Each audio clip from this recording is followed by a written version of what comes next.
Good evening, everyone, and welcome to the Athletics and Wellness Center on the campus of Earlham College. We're set to bring you Heartland Collegiate Athletic Conference basketball tonight. The Earlham Quakers come in at 3-5 in the conference, 5-10 overall. Defiance checking in tonight at 2-6 in the conference. They are 3-12 on the season. We welcome you to tonight's pregame, brought to you by Farm Bureau Insurance with Kevin Shear. And the Quakers are playing much better basketball right now, fresh off a nice win over Franklin, 69-66. They're hoping to keep this thing rolling tonight.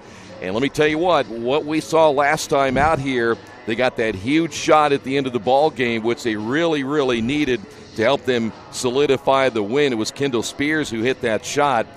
That gives this team a lot of confidence, Gerard, and now they're hoping to carry it in against a team tonight that they can set a little bit further behind them and make a little more inroads towards a possible playoff. Well, this game is huge in a matter, and like we talked about, you have to take care of home court. But if you look at the standings, you got 3 teams tied for first, 7-1, 2 teams tied for second, 4-4, and then 3 teams tied for third, 3-5, and then Defiance 1 game behind that. So every team is competing for those final playoff spots. You know, the top 2 seeds, there's 5 teams separating.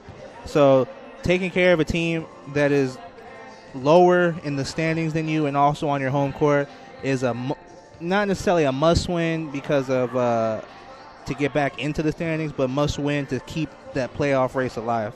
And you want to roll on the momentum that you have after the Quakers have lost 3 straight. Again, beating Franklin, which is one of those teams now. They're both 3-5 as a team you have to beat. We talked about that. And, again, it's a simple formula. Win these games at home, split on the road, and that's why tonight's game is really even more important. And then you look at Defiance as well. They know if they have any chance, they can't keep going what's happening now. They've lost 4 out of the last 5. They've got to find a way to win tonight as well. Yes, and both teams know what's at stake here. Both teams, Defiance knows that if they beat Earlham, they're right back in with the standings of catching up to the final playoff spot. Earlham knows, just like we talked about against Franklin, these stretch of games, they beat Franklin. If you beat Defiance, you're at 4 wins. Then you go to Manchester, who is last place in the conference, and then Bluffton, who you are tied 3-5 with. So this is just game 2 of the important stretch for the Quakers, and they must take care of business at home tonight. And maybe 4 or 5 down the list. I think we're finally back to a normal schedule. Everybody is back, and classes did you guys get to class today, or is that start? Okay, so today. The routine is back. Everybody is normal now for the rest of the college basketball season. Tell you what we're going to do when we come back here on the Farm Bureau Insurance with Kevin Shear pregame show. We're going to take a look at the Yellow Jackets, how they got here, and what will they try to do tonight against a Quaker team who's looking to pick up their 2nd win in a row. It's all coming up right here on Radio Troy Digital Sports. Some people are born lucky. Other people take luck into their own hands, avoid stepping on sidewalk cracks, and wouldn't dare walk under a ladder. But whether you're born with luck or make your own, when it comes to your insurance coverage, luck should have nothing to do with it. So talk to Indiana Farm Bureau Insurance today or visit them online at infarmbureau.com to purchase an auto policy. Indiana Farm Bureau Insurance. Stop knocking on wood. Questions about your coverage in Wayne County? Call 765-962-9548 and ask for me, Kevin Shear. Since 1994, Beach Automotive has provided motorists in the Richmond area with comprehensive auto repair services that include car and truck care, alignment, brakes, tires, engine, transmission, and more. You'll be hard-pressed to find the same level of expertise that our auto mechanic specialists provide.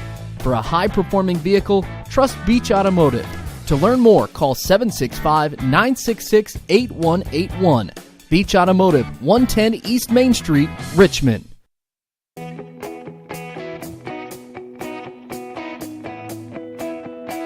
We check them better. Every Wetzel Better Buy certified vehicle is fully inspected and reconditioned by ASE and factory-trained technicians. And each Better Buy vehicle comes with a Carfax vehicle history report, so you know you can buy a vehicle with confidence. We back 'em better with a 3-day satisfaction guarantee. Every Wetzel Better Buy certified comes with a 3-day or 300-mile satisfaction guarantee. If you don't like it within that 3 days or 300 miles, just bring it back and we'll exchange it for a vehicle of equal value. Every Wetzel Better Buy certified vehicle comes with a 12-month, 12,000-mile warranty. We price them better. We have dedicated individuals searching the entire country for the highest quality, lowest price vehicles for our inventory. In today's competitive market, we're constantly monitoring vehicle values to ensure that we're offering the best prices possible. We guarantee that every Wetzel Better Buy vehicle is the highest quality used car or truck around. Our reconditioning process guarantees that you are getting a vehicle as close to brand new as possible, and our warranties back that up.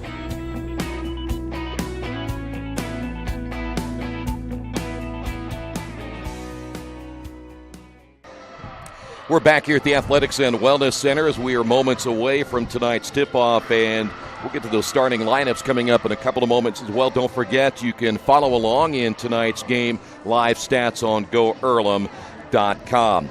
The scouting report brought to you by your Richmond area Subways. Each day of the week you can get a different 6-inch sub with no artificial flavors or colors, only $3.50. Every Wednesday the turkey breast, Thursday the Italian BMT, and Friday the tuna. Treat yourself at Subway. 4 locations in Richmond and Hagerstown. Subway, eat fresh. Well, the Yellow Jackets, they had a really good second half in their matchup last weekend against Mount St. Joe before losing that contest 59-55. They're now 3-12, 2-6 in the conference. They've lost 4 in a row, 4 out of their last 5. They're actually better on the road than they are at home. They're 1-7 at home and 2-4 on the road. They don't score a ton of points, only 55 points per game. And you know why? Because they don't shoot well. 32% from the floor, only 28% from three-point range. They will rebound the basketball. It's one thing, but that happens a lot when teams don't shoot well. They average nearly 41 rebounds per game coming to this one here tonight. Lauren Rogers, one of their guards, averaging 10.2 points per game. The only player in double figures, Taylor Day at 8.7, and Shelby Stamm is at 7.9 points per game. So watch for those 3 players coming into tonight's contest. We'll come back. The starters are coming up in a couple of moments. We'll see if the Quakers can keep this thing rolling as we continue here on the pregame show, brought to you by Farm Bureau Insurance with Kevin Shear, right here on Radio Troy Digital Sports. Wish me luck, wish me luck. We've all said it. Thing is, life doesn't run on luck. For most people, it takes careful planning. A lot more than, say, crossing your fingers or toes. So talk to Indiana Farm Bureau Insurance. Because as your life changes, your life insurance coverage should do the same. And when it comes to your coverage, luck should have nothing to do with it. Indiana Farm Bureau Insurance. Stop knocking on wood. Questions about your coverage in Wayne County? Call 765-962-9548 and ask for me, Kevin Shear. Big Boys Pizza is now open in Richmond, located at 1015 East Main Street, next door to the Civic Theater. The menu has great sandwiches, pasta, salads, and of course, pizza. Come dine in, carry out, or have your food delivered day or night, at home or at the office. Other locations are in Connorsville and Brookville. Bring in a sports ticket after any game and receive 10% off your purchase. Ticket must be dated for the same day as your purchase. Dine in, take out, or delivery, Big Boys Pizza. 765-488-0023. Our community. It's where we live. It's where we work. It's where we play. At West End Bank, we're not just in the community, we're a part of the community. And that's why we support over 100 programs for local nonprofits and schools, including our financial literacy program that positively impacts countless students throughout the area. You bank locally, so we give back locally to watch people grow with endless possibilities. Kate's Cages is the #1 indoor training facility for baseball and softball in Richmond by far. With top flight instructors, you will learn how to play the game the right way. Everything from pitching, hitting, catching, and fielding. Kate's Cages will also have the opportunity to participate in triple play fall ball, the softball academy, individual and team camps, and individual private workouts. Kate's Cages Baseball and Softball Indoor Training Facility, 1366 Rose City Boulevard. Call 993-2353 for more information. At First Bank Richmond, we provide you with an excellent banking experience. Whether it's personal checking, savings, mortgage loans, consumer loans, retail lending, or trust and investments, you can count on First Bank Richmond. First Bank Richmond has been serving the Richmond area since 1887. For more information, give them a call at 962-2581 or go to their website at firstbankrichmond.com. Best One Tire and Service has been committed to our partners since 1948. With more than 250 locations in 26 states, Best One puts over 1 million tires on the road every year. Superior tires, expert service, competitive prices. Best One Tire and Service, where the best costs less. Hi, I'm Roger Clark with Best One of Richmond. Because Best One is one of Bridgestone's largest retailers, we offer exclusive Bridgestone savings. Visit us in Richmond to save on Bridgestone tires today. Georgia Direct is your one-stop source for floor coverings and decorating ideas for remodeling a home, office, kitchen, or bathroom. Their showroom offers quality products from Mohawk, Shaw, Armstrong, Craft-Made, and many more. They proudly offer Richmond the best quality and variety of home design solutions at competitive prices. At Georgia Direct, their goal is to deliver an outstanding customer experience from selection through installation. Georgia Direct Carpets and Cabinets, 5200 National Road East, Richmond. And we welcome you back to the Athletics and Wellness Center. Great to have you with us. By the way, we're expecting some interesting weather over the next couple of days. So when we do eventually give you the upcoming schedule for the Quakers, that thing may change here in the next day or so. But before we do anything else, Gerard has the starting lineups for tonight's matchup. We're going to start with the Defiance College Yellow Jackets, a 5'8 junior out of Bellevue, Ohio, number 12, Shelby Stom. A 5'10 senior out of Munger, Michigan, number 13, Lauren Rogers. A 5'4 freshman out of Indianapolis, Indiana, number 23, Brianna Francis. A 5'8 freshman out of West Mansfield, Ohio, number 24, Taylor Debb. And to round out the starting five for the Yellow Jackets, a 6' junior from New London, Ohio, number 42, Danielle Carruthers. And your starting five for the Earlham Quakers, a 5'6 junior out of Louisville, Kentucky, number 10, Cameron White. A 5'5 sophomore out of Osgood, Indiana, number 12, Kayla Bowling. A 5'8 senior out of Centerville, Indiana, number 21, Michaela McFarland. A 5'5 sophomore out of Sacramento, California, number 30, Acacia Tennette. And a 5'10 junior out of Newcastle, Indiana, junior, number 43, Zoe Curtis. All right, there you have the starters for both these teams, as the Quakers will be in their home whites. Defiance will be in their traveling uniforms here tonight. We're ready to get this one underway. As a little bit earlier, we're talking about the starting, of course, the start of this one, how important this game is. But when you look at the standings, you already mentioned the top teams: Transylvania 7-1, Hanover 7-1, Rose 7-1. Those three teams will be hard to catch. Yeah. But Mount St. Joe, Anderson are right in front of the Quakers right now, and the Quakers have their eyes posted on those two teams as we get now later in the season. We'll be seeing those teams coming up here pretty soon as well. Mm-hmm. All right, here we go. Zoe in the middle for the Quakers, wearing number 43 on the other side of the ledger. That is Lauren Rogers, the senior, at 5'10".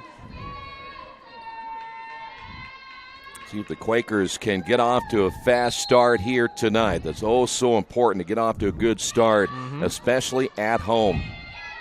So it will be Defiance basketball.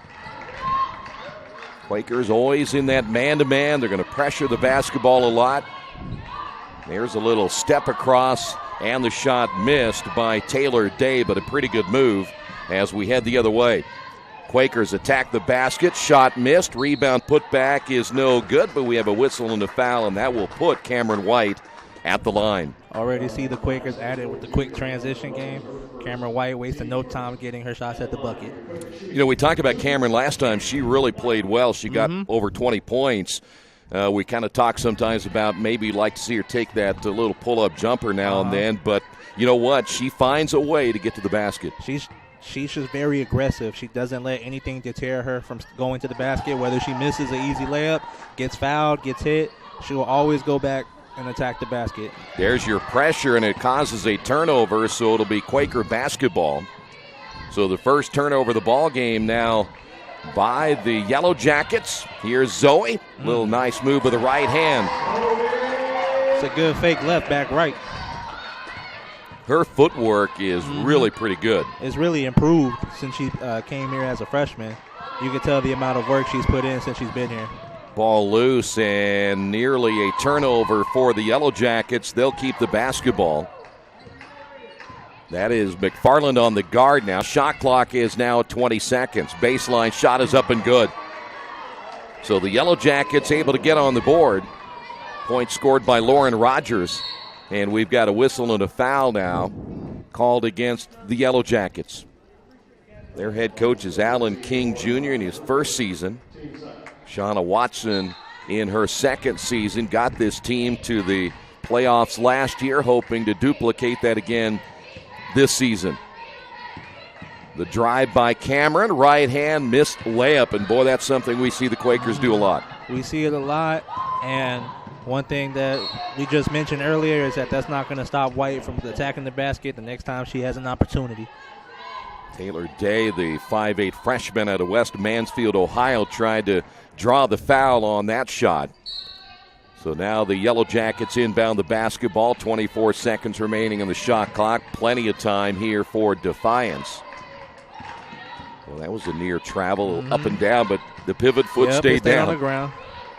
Now that was almost another travel. Couple of close ones. There's a drive basket, good. The Yellow Jackets lead it 4-3. 8 minutes and change to go here in the first quarter. That's Tanette with the basketball. In the starting lineup tonight for the Quakers once again, Kayla Bowling. And there's a turnover. Pass intended for Zoe underneath. Tried to force it in there. 3-point shot on the way, short. And the Quakers with the rebound off the miss by Jessica Mello. Back the other way, and a short shot again. As White came up short, we have a jump ball, possession arrow in favor of the Quakers. So already Defiance will be heading to their bench for the first time tonight. Their numbers at times will be hard to see.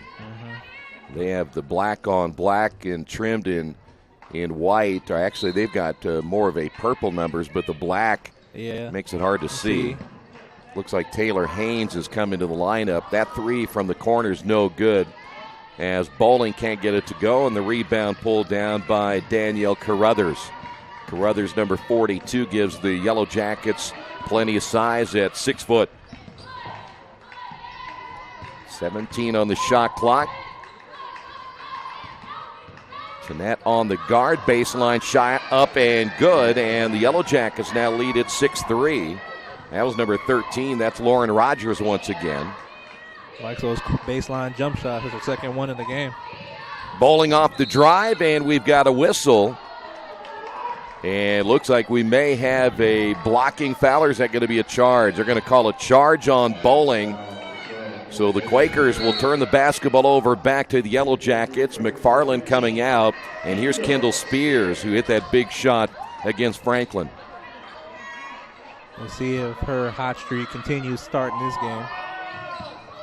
Now you see the Quakers on the press once again. Good look there at Haynes.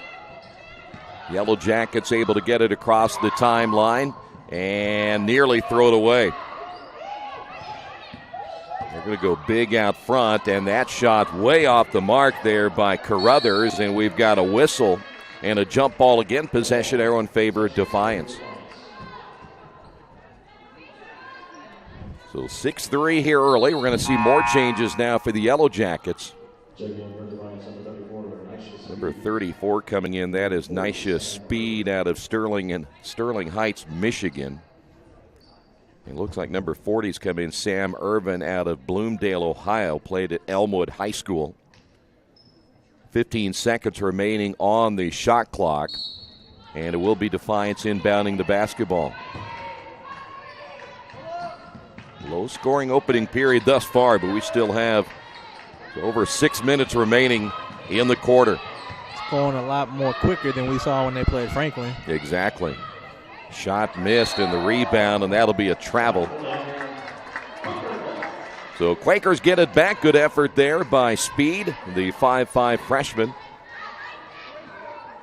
See if the Quakers can get their offense rolling now as they have just the 3 points so far here in the opening quarter. Spears will find Bowling. Tanette looking underneath, now gets the screen, and the Ball now to White. 16 on the shot clock. White will fire it, miss it. And the Quakers stay cold outside, shooting now less than 20% here early in this one. It's that mid-range game we were talking about. She had the open shot at the elbow, but she decided to step back for a three-point shot. There's a three-pointer by Sam Irvin, the 6'1 senior. 9-3, Quakers trailing it early. And like we said, it's important to get off to a good start, and Defiance is the one who's come into the Quaker building and has got off to that good start. Bowling misses, rebound, though underneath by Zoe Curtis, the junior out of Newcastle, Indiana. So the Quakers get a fresh 30 on the shot clock, run the offense once again. Here's Cameron White, ball knocked loose. Bowling will pick it up near midcourt. Still 14 on the shot clock here for the Quakers. Jeanette off the drive, shot on the way, missed it, and the rebound by Haynes. Here come the Yellow Jackets once again. Quakers now 1 of 7 shooting.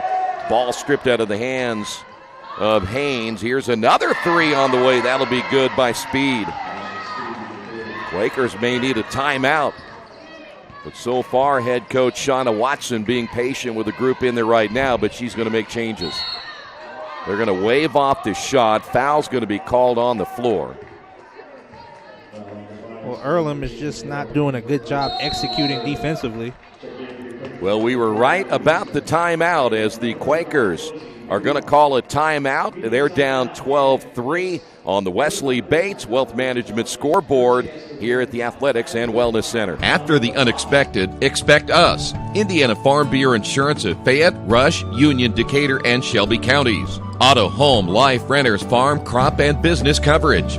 Coverage you need in a language you know. We take customer satisfaction seriously and don't take a cookie-cutter approach to your coverage.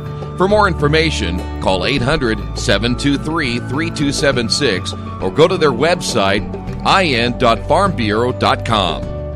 Hey, tonight's game brought to you in part by Best Western Classic of Richmond. If you're visiting the Richmond area anytime soon and you want a place to stay, how about the Best Western Classic? At the Best Western Classic of Richmond, you get the most amenities available, including indoor pool, fitness center, conference space, free buffet breakfast, free Wi-Fi, and, of course, a clean, quiet, comfortable room.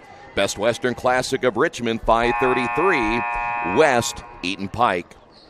Well, we thought the Quakers would get a timeout. They did, so let's talk a little bit about what would you discuss during that timeout. Well, on defensively, we're not playing with the kind of effort that we need to win this ball game.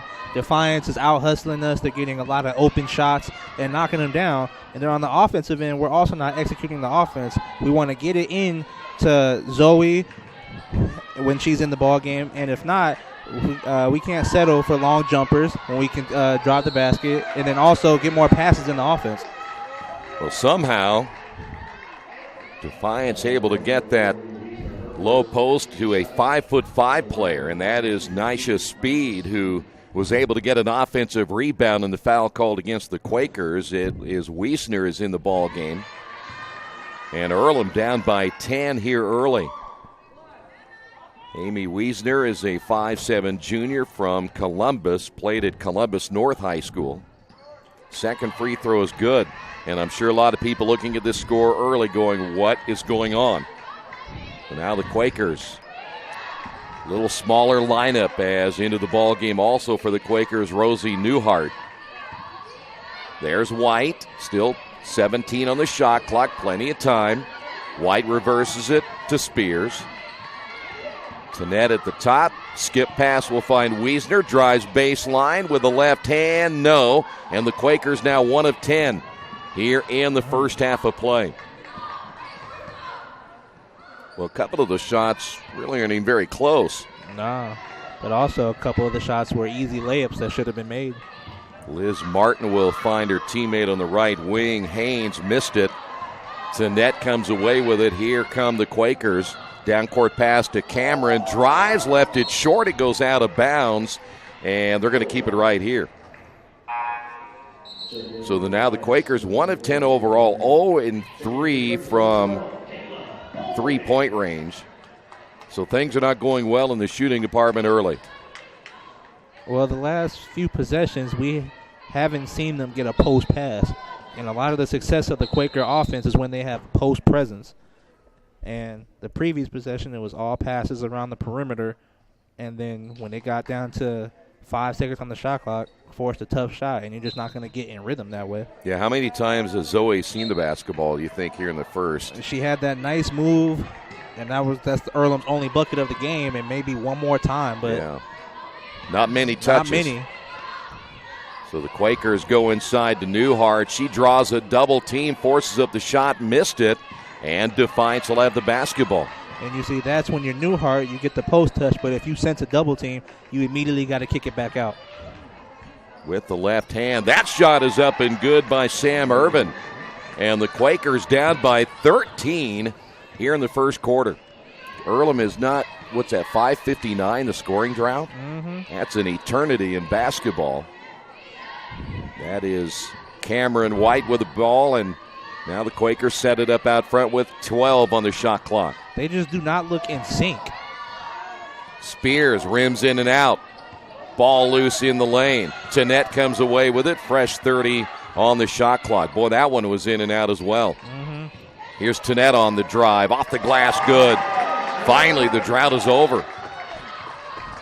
As a coach, that's one thing that you love about Tanette is she's one of the smallest players on the court, but she's always the one in on offensive rebounds, and she comes up with a lot of them. You know, you see that a lot in players that are undersized. That three is no good, where they just get in there and battle for the loose basketball, and the will to want that ball more than the opponent as Quakers got away with the travel there. Spears for three. And Spears bringing her hot three ball from the Franklin game right over to the Defiance game. So a couple of changes, and back in Zoe Curtis. Also McFarland coming in. Changes for the Yellow Jackets. Carruthers has come in. Also coming in the lineup will be Shelby Stamm. And one thing that helps the Quakers is when they score baskets, they're able to set up their press. And we see a lot of damage of Earlham's offense come from steals in their full court press. And they're hoping to turn this Defiance team over even more. So far, the Yellow Jackets, how many turnovers do they have? 2. Just 2 so far. And I'm sure they'll take that. Off the drive, right-hand shot, no good by Stamm. One and done there for the Yellow Jackets. Quakers can close the gap even more. They were down at one point. This one by 11, wasn't it? At one point, 14-3. We've got a whistle and a foul.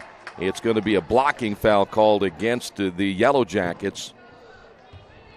I think it was 14-3, right? It was 16-3. 16-3. So it was a 13-point lead. And it's now down to 8. Could be down to 6. Foul called against Stamm. And here is Bowling at the line.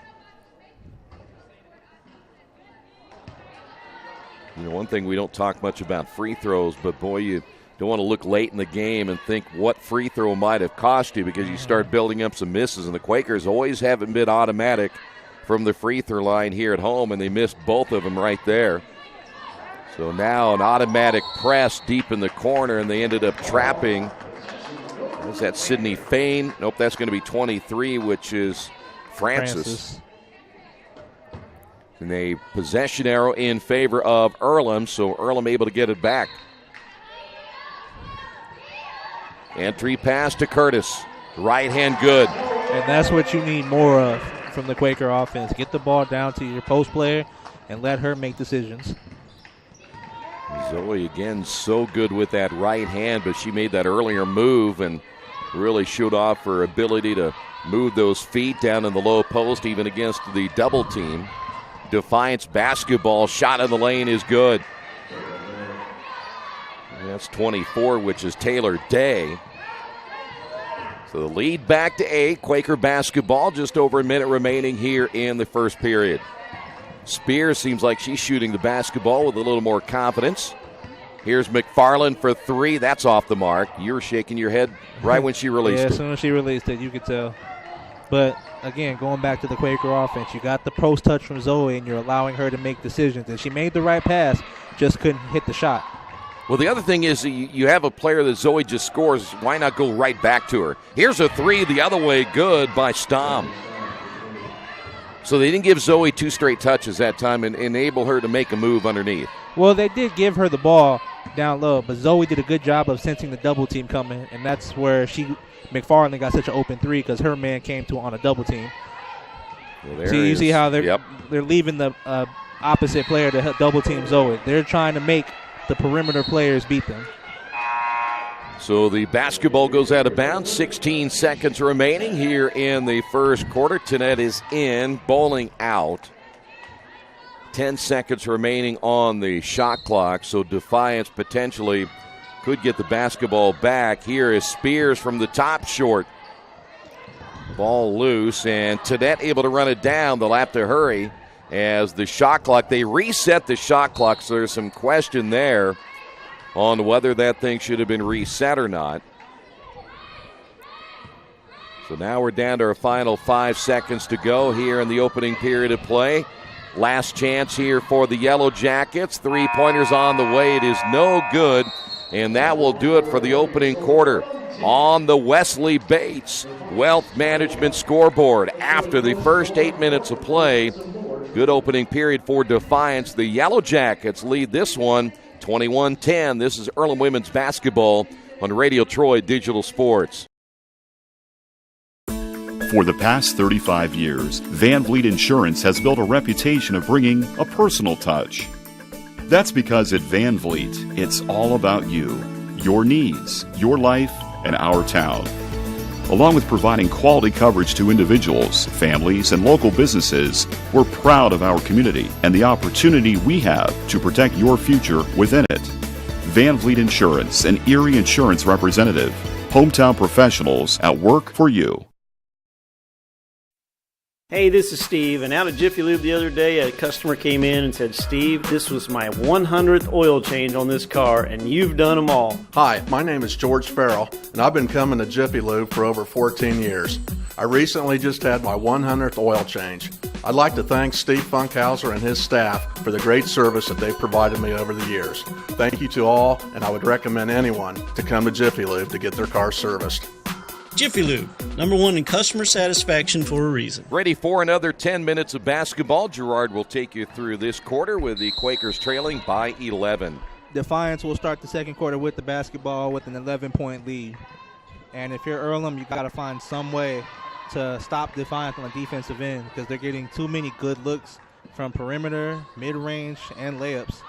And there's a steal, good poke by Kendall Spears.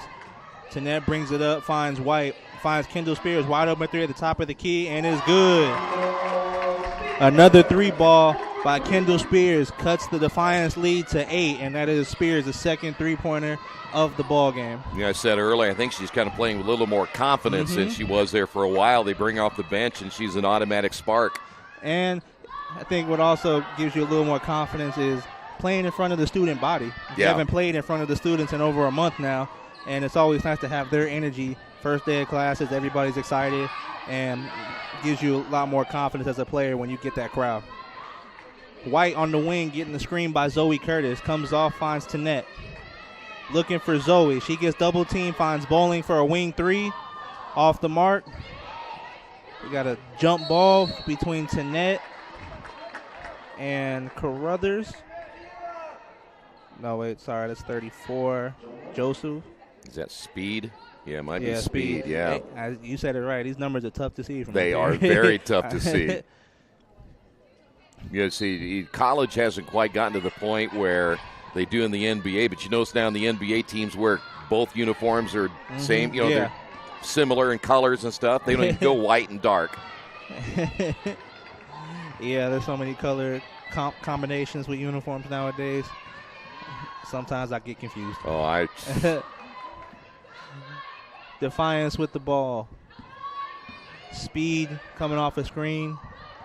Turns it over. Now we got another jump ball. This possession arrow goes to Defiance. I think that's like the 6th or 7th jump ball we've seen today. Women are getting after it. They are. Well, I think both teams really know the importance. Oh, yeah. Yeah, we could sit here and talk all day about, how many games and run down scenarios, but You just got to find a way to win these games against, for Earlham especially, against teams you really should be beating. Exactly. And then plus, games are now numbered. You only have a few games left in your season, and every one of them is important. Yeah, and Earlham doesn't want to do what they did last year and have to fight their way late in the season to get in. You want to control your own path. There's 10 seconds on the shot clock. Good up and under by number 12, Stom, but it is off the mark. But an offensive rebound by Defiance resets the shot clock. Speed with the wide open three. Off. Rebound by Bowling. She brings up the court mighty fast. Knocked out by Irvin. Earlham substitution. Rosie Newhart comes in for Zoe Curtis.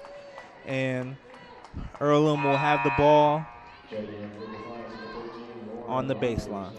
You know, this Defiance team, not too bad. You kind of look at their record and you think, well, how can they be giving Earlham any type of a test? But you think about how well they played in their last game. They, too, are playing off some of the momentum that they had from that game.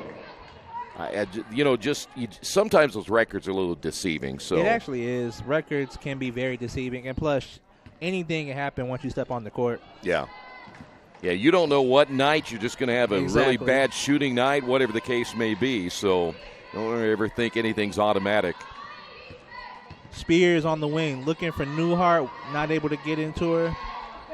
Tanette on the wing, finds Spears at the top. She will drive. Finds Bowling, 5 seconds on the shot clock. Spears gets fouled, blocking call on Stoms. Bowling will go to the free throw line for 2 shots. Well, Stom's not real happy about that. I don't blame her too much because it almost seemed like to me maybe Bowling was a little bit out of control driving in the way she did, and if the official needs to take that into consideration. And that is also the third time she's done it so far in this game. We've seen her drive, and if somebody's there, it doesn't seem to faze her. She was going to go through them no matter what. There's back to that mid-range jumper thing again that she might be able to pull it up, kiss it off the glass. Yes. But we'll never see that again. Free throw missed by Bowling. Nearly saved by White, but it'll be out of bounds. Defiance ball, 14-21 with 7:23 to go in the second quarter. Earlham sets up their full court press. Rogers dribbles through. Nearly stolen by White, but Rogers gets it back. Defiance sets it up. Irvin catches on the wing. She will launch a 3-ball off the mark. Newhart comes up with the rebound. White brings it up. And she will take it between 3 Defiance defenders. Rebound by Newhart. And looks like we will have a timeout by Defiance. How could you get a timeout of that? I didn't really see. Yeah, I didn't see who had possession, but the ref clearly saw that Defiance had possession. So with 6:52, 14-21 on the Wesley Baseball Management scoreboard, and we will be back.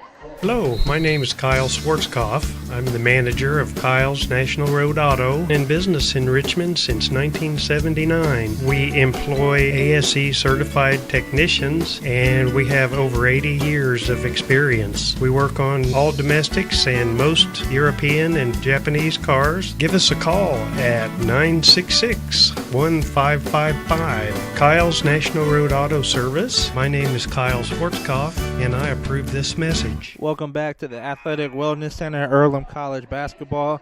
And we see a new feature with the crowd tonight as we got Earlham trivia for prizes.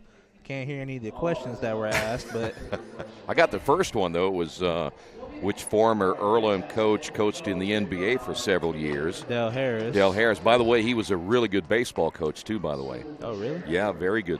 Most people don't know that. A nice little piece of Earlham history. I was at one of Dell's practices when he was coaching the Lakers one year, and it's amazing how he was talking to Vlade Divac, and because he had almost treated him like little kids, Come on, Vlade, let's go, Vlade. I was like, gee whiz. That might get on my nerves as a grown man. Well, that day Vlade apparently didn't feel like he was going to have to hustle too much, so. It was one of those day practices before the kind of a walkthrough. I don't think Vlade was in the mood. I think we're having another delay here on something. I don't know what it was. Issue. Defiance brings it up. Earlham set up their full court press. Irvin, White, good defense. Finds Haynes in the middle. Will set up their half-court offense. A deep three-pointer taken by number 10, Martin, and it is good. Probably easily a good 4 or 5 feet behind the line. She took that with confidence. Wow. Nothing but net. Drive by White. Finds Bowling in the corner. She will drive. Pull up, jump shot. And it is good. What did we say? She drives, pulls up, jump shot, gets a good bucket. That's right. You know, I was only thinking about the other end. We talked about Defiance not being a good shooting basketball team, but, you know, they're taking 41% right now. They'll take 33% from three-point range. And they're 4 of 12 from the three-point line, but all 4 of their threes have just been timely threes. Yeah. Got away with a travel. But Day off the mark. Rebound by Tanette. Finds White. McFarland at the top, looking to drive. Doesn't have anything. Finds White under the basket. White will hit the reverse layup. And the Defiance lead has been cut to 6, 24-18. There's another travel. Yeah. Nearly a steal by White. Irvin will bring it up for Defiance. And you're right, we've seen a lot of travels that is not getting called today. You know, that little step through that they do, a lot of officials don't think that's travel. Normal times you can do it without it being a travel, but I thought she had picked up her pivot foot when she did it. Yeah. Well, that's hard to decipher whether she did or didn't. You got 3 of your officials apparently felt that was fine. So you look at it, and you probably want to look back at it again on the film and look at it, see what she did. And, yeah, a lot of the times that move will easily not get called. Mid-range shot by Lauren Rogers. Off the mark. Spears brings it up, finds McFarland. She will take the open 3, and it is off the mark, but she will get her rebound. Tanette finds White on the wing. McFarland looking. Newhart, I thought, had position and could have got the pass in there, but Spears finds Tanette. 10 seconds left on the shot clock. She will drive, finds White in the corner, pump fake, goes around, gets a reach-in foul on Martin. It's going to be on the floor, though. And you can even hear the crowd telling the Earlham guards to feed Newhart in the post. She was open. You know, you watch, and in the last couple of times we've seen it before, Earlham's offense, I like what they do. There's a lot of movement, a lot of moving parts, nobody's standing around very much. But you got to make that decision. Like you said, if you got somebody open underneath, McFarland falls on the inbound play. Easy steal for Martin. She will find Rogers, who will take the 3, and it is nothing but net. And those are baskets that hurt you. Unforced error, McFarland slips and falls and leads to 3 points for Defiance. Zoe Curtis down low. Tough shot off the mark. And we got a rebounding foul on White. And it will be Defiance ball. And the referees are hearing it from the crowd a little bit. You know, when that ball kicks in, kicks out, do you see I ask you, do you see Earlham's players ready to catch and shoot? No, I see when Zoe gets the ball, it's more of a stand and watch type of thing. I kind of thought that myself in the last 2 times down where the player's not catching and ready to be. You always have to be ready to shoot. Because it seems like they get a pretty good look. They do. And if you're ready to shoot, you'll get a pretty good look, and you won't have to worry about the defender running at you because you're already ready to go. Martin, another deep 3. And, again, nothing but net. That beat my words. Yeah, and that pushes Defiance lead back to 12. 30-18 with 3:55 to remain in the first half. There you go. They find Zoe. Easy layup. Earlham full court press. Defiance easily breaks it, setting up their half court offense with Francis. Rogers thought about the 3. She will drive, do a step back, and off the mark. Rebound by Bowling. She looks to push. Finds Spears. Spears will drive. Tried to feed Zoe underneath, and Defiance knocks it out of bounds. And again, if you look at Defiance's 3-point percentage, 43%, 6 for 14, but they've all been timely threes. Yeah. Well, anytime you can shoot 43%, I'll take it. I'll take that as well. And it's just every time Earlham cuts that lead to 6-4, couple of threes, right back up to double digits. And again, just like we talked about, there's only so many runs you have in you in the ball game. That's right. And you don't want to start making them late in the ball game either. You're going to get tired out. Bowling with the drive. Layup goes in and out. And we have another jump ball, possession arrow to Earlham. Are you telling me that might have been another instance maybe where I pull up jumper there? Okay. Well, because the Defiance player was there waiting for her. Yeah. I just still think if they would work on that a little bit, it'd be a huge plus. And it 3-point shot by McFarland off the mark, and you don't have to go in out of control. It seems like Bowling puts her head down and prays whatever happens. 3-point shot by Fane is good for Defiance, and Defiance is just on fire from beyond the arc today. You know, some gyms, maybe they love shooting here. I don't know. This has to be one of them. Wow. And Bowling finds Spears. They're looking for Zoe. She catches it, and layup good. We got a timeout by Earlham Quakers. Defiance leads 33-22 with 2.5 minutes to go before halftime on the Wesley Bates Wealth Management and Scoreboard, and we will be back.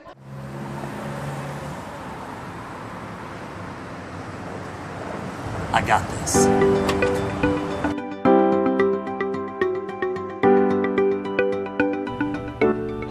I got this.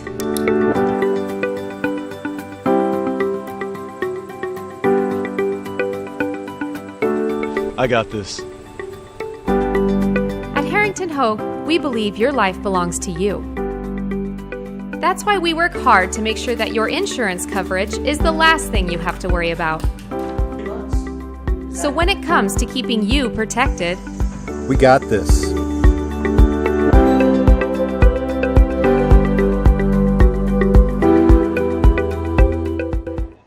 Earlham women's basketball here at the Athletic Wellness Center. Defiance has an 11-point lead with 2.5 minutes before halftime and the ball. And if I'm Earlham, I'm basing all my offense for the rest of the half going to Zoe. She's having the most success on the Earlham offense. Earlham not shooting well perimeter-wise, 2 for 10, 9 for 30 overall, but Zoe is having the most effect in the post. I would have my offense run through her. Yeah, and I don't think they have an answer for her yet. No. I'm sure they'll make some adjustments, but... Well, they're trying to double team. Sometimes Zoe gets the shot up before they can get there, but once they double team, the other Earlham players have to be ready to shoot, like you said. You know, and she makes that move. If you ever watch the Defiance players, they try to stay straight up, but many times their bodies turn. Martin with the easy layup drive and misses it, but rebound by Speed, and it is taken away from her by Wiesner, sorry about that. Bowling, back to Spears. She will take the three off the mark. Rebound by Speed for Defiance, and she will get fouled by Wiesner.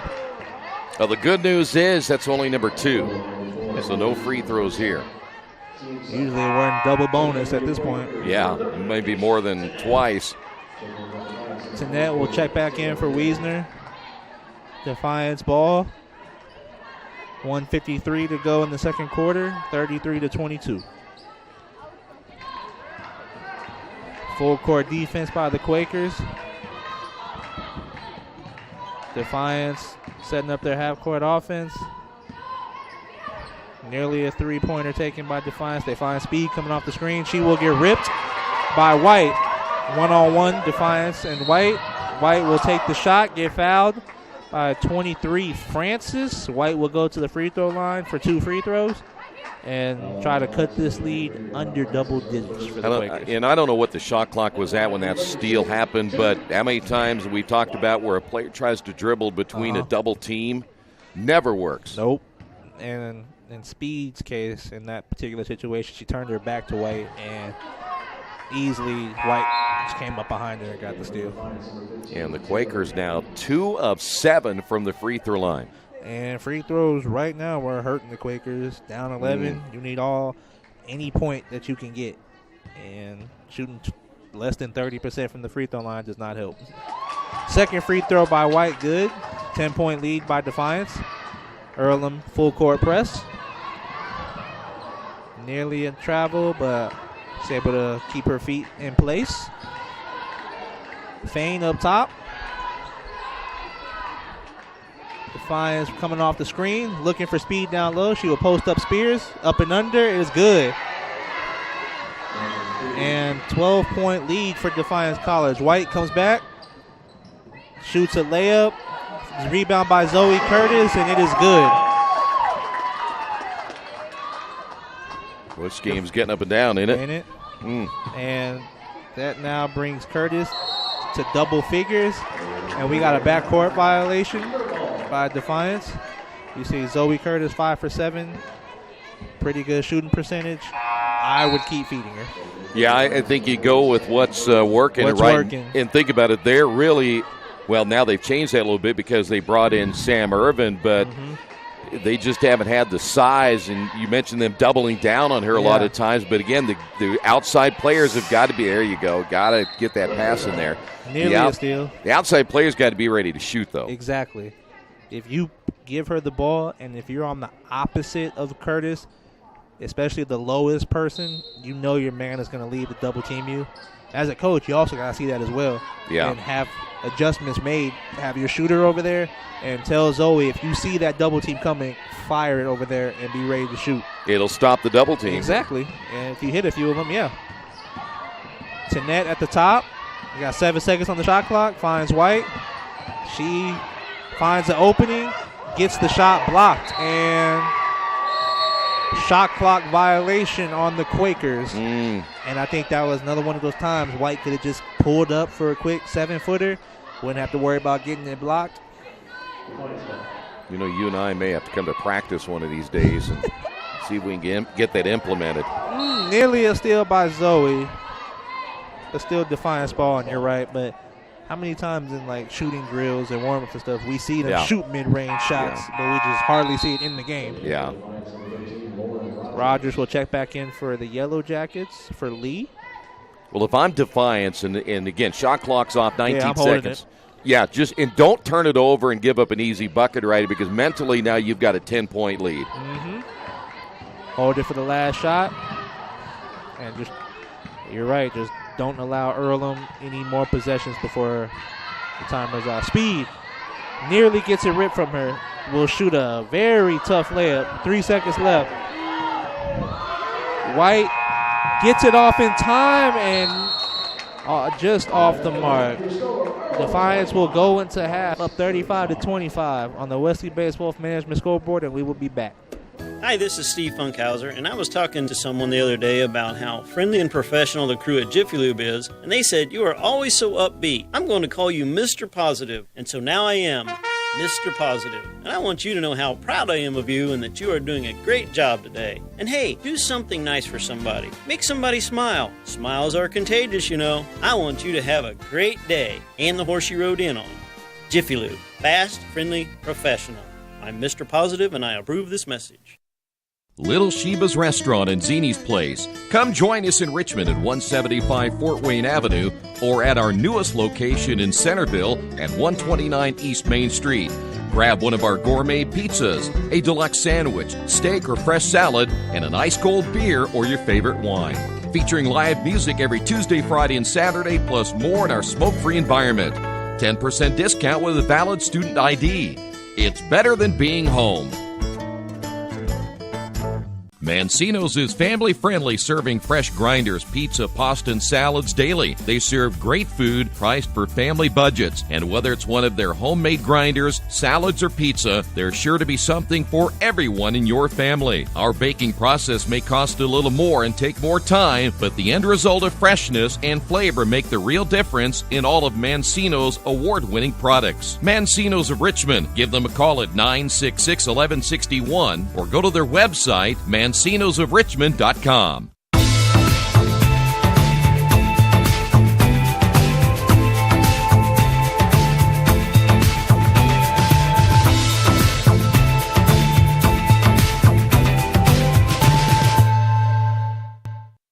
New Vision Sports is a training program that focuses on the training and improvement of the serious-minded athlete, including all ages and skill levels. From creating customized workout plans to providing ongoing motivation and support, New Vision strives to help you achieve your training goals. Their trainers use a variety of effective workout plans based on your specific goals. New Vision Sports, 977-5831, or go to their website, newvisionsports.com. That's New Vision Sports with a Z.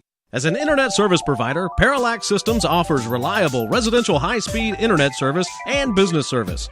With a fiber backbone reaching over 150 miles, we have created a multifaceted delivery system. Our dark fiber leasing has proved beneficial to public and private sectors alike. Parallax serves Wayne County and surrounding areas. Parallax Systems, when speed matters, a division of Richmond Power and Light.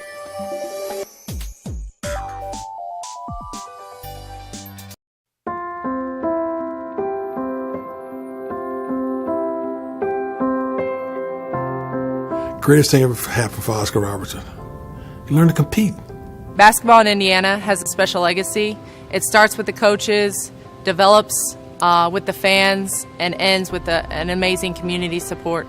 I think one of these days when you're done and you're retired and you kind of shelve that piece of your life, you can look back and be like, wow, that's really incredible. To play in a state tournament, to be able to play in college, to be able to coach high school girls, and then to be able to see my son coach, basketball has been my life. Any opportunity I got to play basketball, I played it. That's what I wanted to do.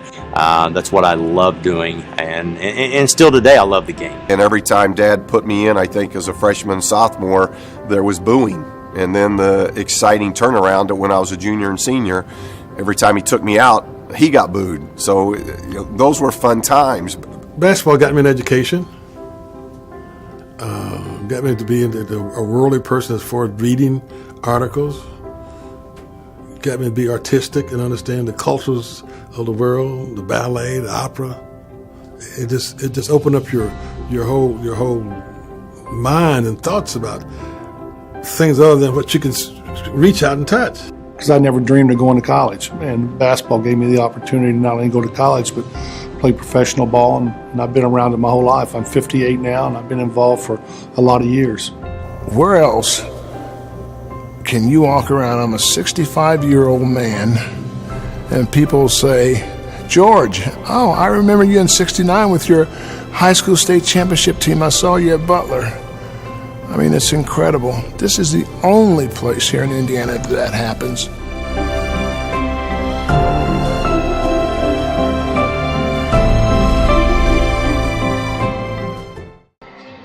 We have made it to halftime, and the Quakers down by 10, 35-25. We're going to check out those first-half numbers coming up in just a couple of moments. Your halftime report brought to you by Jason Wise, Better Homes and Gardens First Realty Group.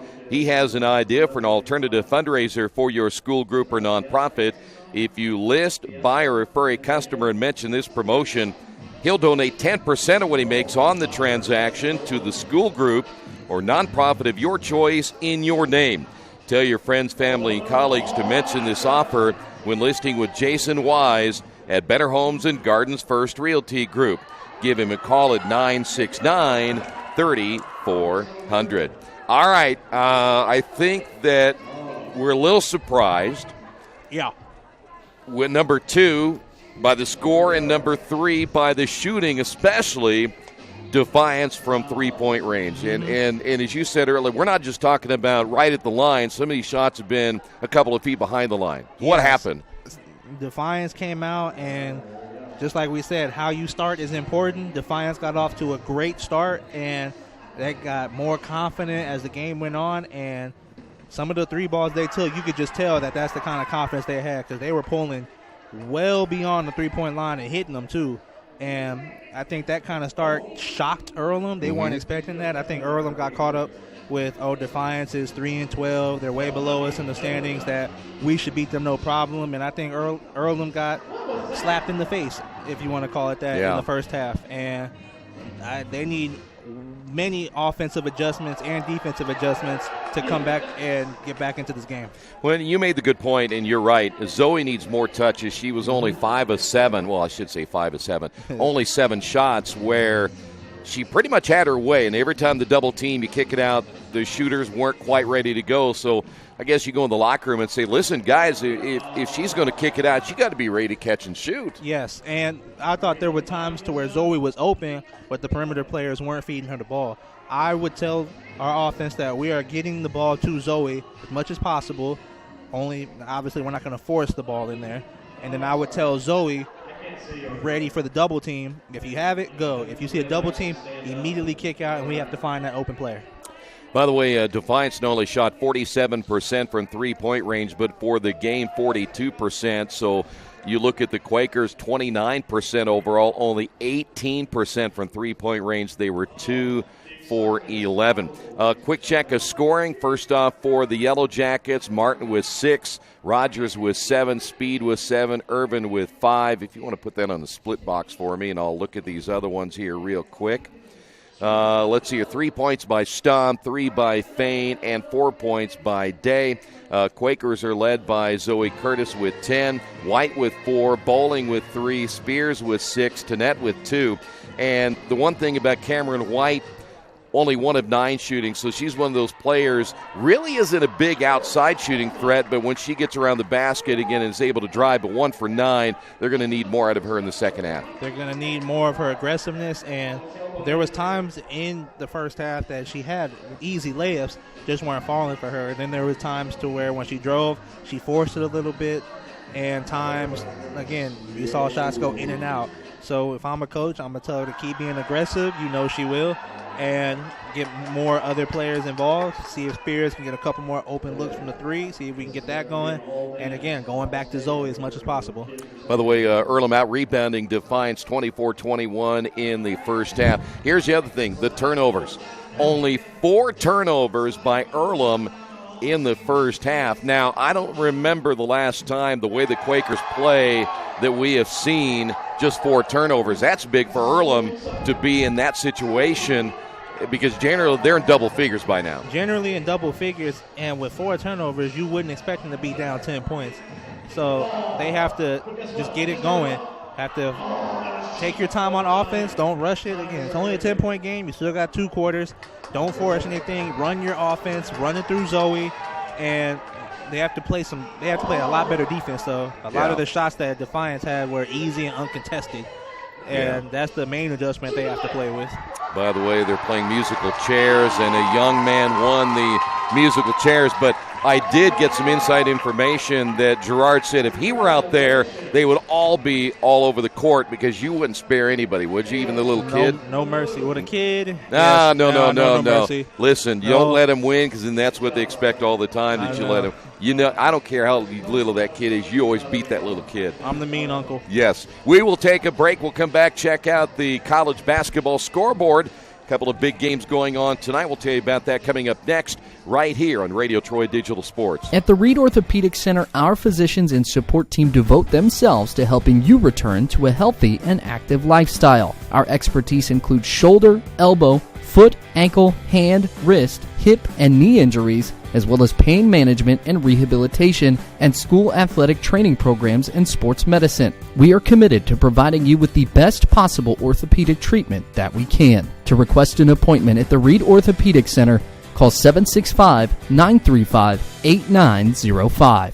For over 30 years, Reynolds Plumbing has been keeping the Richmond-Wayne County area running. Whether on commercial properties, restaurants, or residential, they've done quality plumbing, heating, and air work for thousands of customers. In a small town, a company like theirs cannot stay in business for as long as they have without being very good at what they do. It's not just about quality work, it's about customer service. If that's the kind of experience you want on your next plumbing or HVAC job, then Reynolds Plumbing has you covered. Call Reynolds Plumbing today at 966-0994.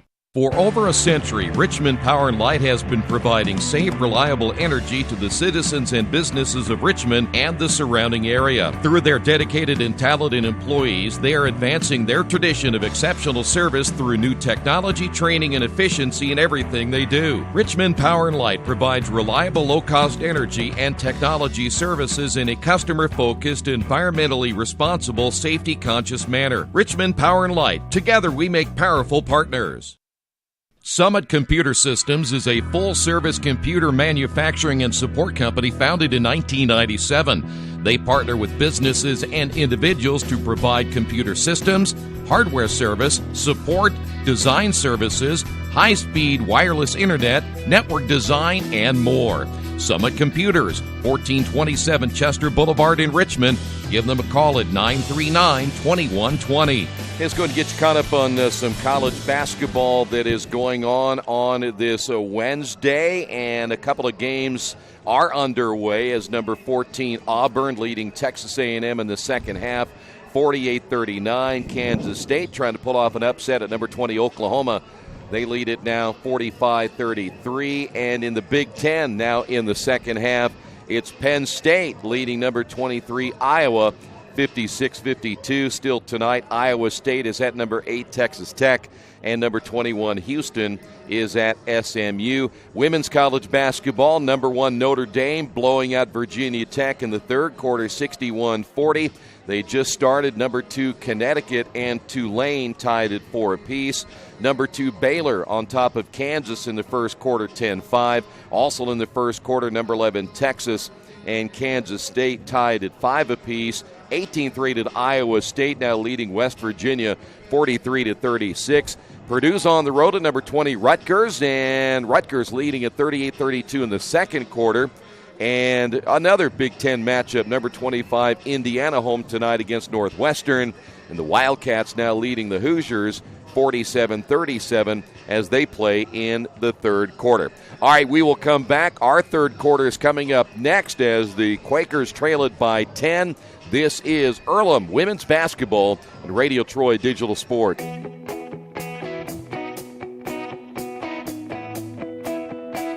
We check them better.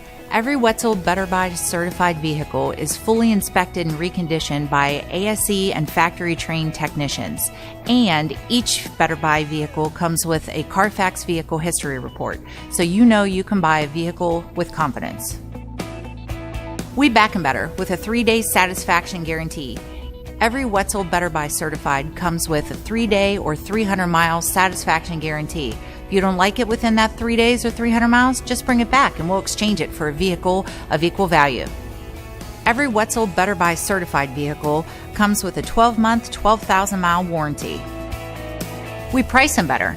We have dedicated individuals searching the entire country for the highest quality, lowest price vehicles for our inventory.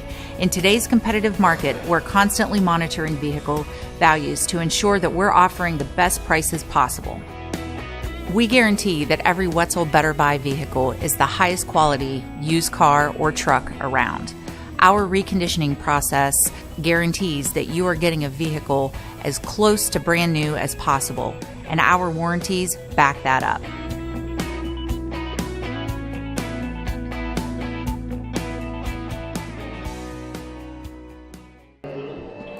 Well, we're ready for the third quarter. Welcome back to the Athletics and Wellness Center as we get set for our next 10 minutes of play. Great to have you with us here tonight. Quakers are on the road coming up on Saturday. We'll talk more about that here in just a couple of moments. They got to take care of business here first. So now the Quakers will have the basketball to begin this next 10 minutes of play, and we are waiting on something. What is it? There we go. You know, I'd always feel better if I knew what they were delaying. If they said, hey, by the way, we're waiting for Radio Troy to come back from a commercial break, you know, like they do CBS and all that. But they never ask us anything. They don't like us very much. No, it's probably true. No, we're actually pretty nice to the officials most of the time. Unlike others down there. There's a drive in the lane, and the bucket good as Kendall Spears in the lineup here in the third quarter. See if the Quakers pick up their intensity a little bit here on the press. Well, that's a good way to start the second half, a quick bucket. Now, what would really be a good start is if you get a stop as well. Exactly. In the half court, there's Stom. Now, if you're Defiance, the one thing you don't want to do is not play with the same intensity you had in the first half. No. There's another turnover. You have to play with more because you have to expect Earlham to raise their intensity. That is bowling off the drive, and the first 2 baskets good for Earlham. Now, this is the kind of start you wanted if you're Earlham. You know, the one thing about it, and I don't know about you, but I always felt that if we were playing so well in the first half, I didn't want a halftime. No. Because the halftime just took away your momentum. Takes momentum, takes away your rhythm. Like, first few minutes of the third quarter, it feels like you're starting the game all over. But they never gave me a second opportunity to say no, so they didn't care. So there's a big 3. That's going to be Rogers. And, again, one of those timely threes that we talked about. May have gotten away with a push-off, but ref didn't call it. Then wide-open 3, bucket. So Quaker basketball to net. The entry pass way short. And just like we said, Earlham cut it to a 6-point lead. Then that 3-point shot, right back up to 9. That one rims in and out by Rogers once again. Probably could have taken that one all the way to the basket.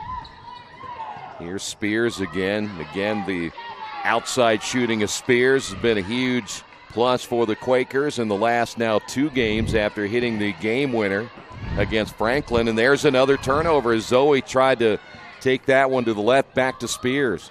Got to be strong with the ball down there. So the Quakers, another turnover, as we talked about the lack of turnovers in the first half. And now we have a rebounding foul underneath, and we're going to stay right here. I believe they ended up getting Kayla Bowling. I didn't see what she did. Maybe got under her too much on the box out. Not sure. I think you're right. I think she kind of moved underneath her with her hip. Trying to box out. You got to be straight up and down. Can't force a player, especially if they're off their feet. So now Defiance will inbound, and now we have a whistle and a moving screen, and that'll be a turnover, and Defiance will give it right back. Now we've seen already numerous turnovers here in the first couple of minutes of the third quarter. Quaker basketball to net will find White, gets the screen. White drives in again and try to force it up, and now a whistle and a foul on White. Come around that and pull up. Mm-hmm. You know what else? Again, I'm going to be picky here. Do you know Zoe's screen that she didn't turn with the basketball? She turned her back to the basketball. Why do players do that now?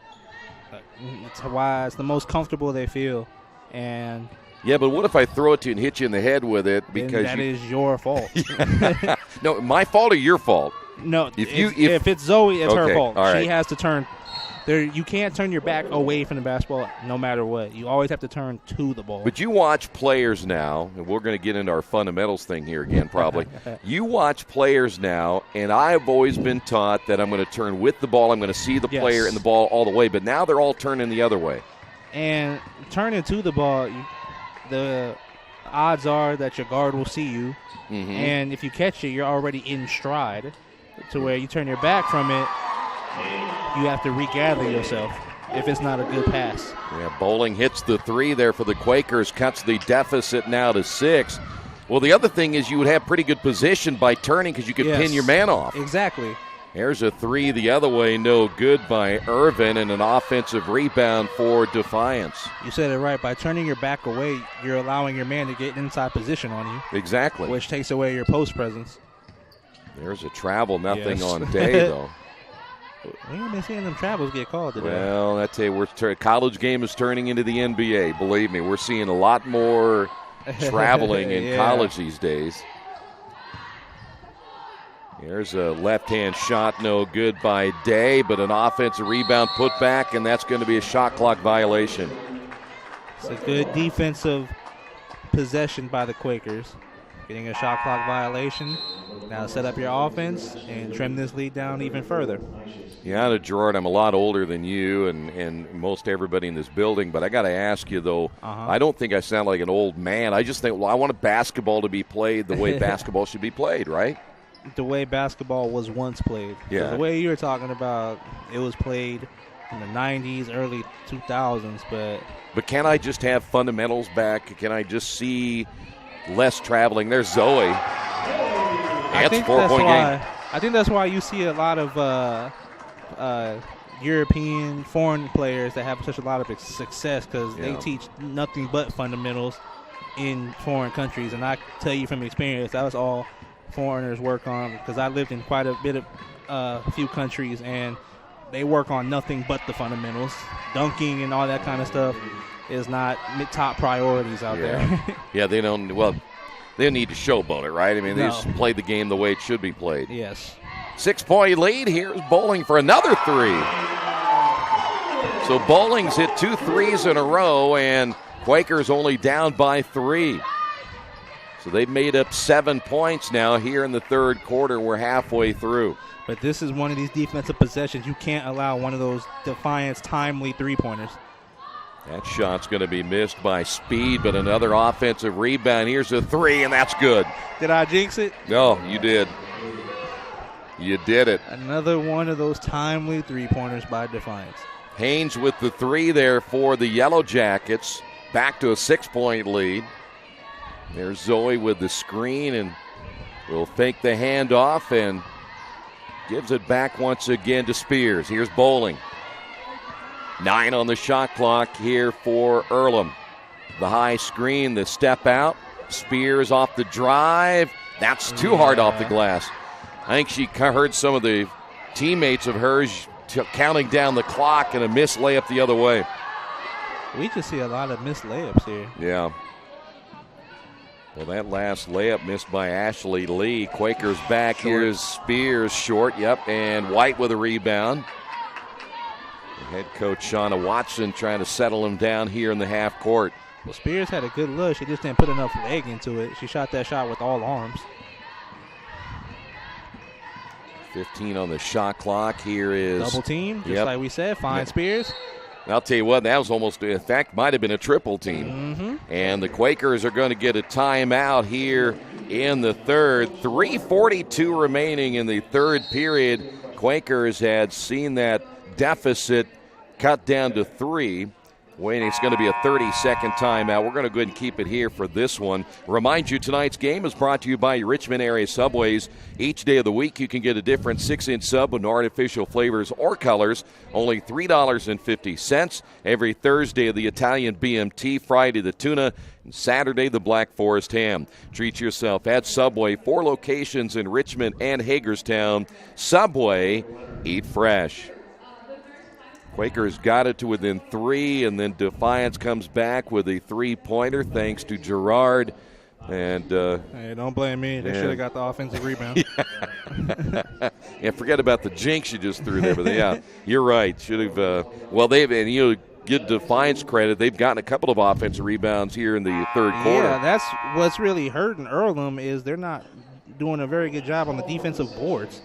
And just like we saw on that previous possession by Defiance, it led to a three-pointer, which killed a lot of the Earlham momentum that Bowling built up with a few of those 3 balls. By the way, Rogers now leading Defiance with 10, Zoe Curtis with 12, and now Bowling with 11. So the Quakers have 2 players in double figures. 10 on the shot clock off the inbound. White now with 7. The drive, the reverse layup. Nope, she stepped out of bounds.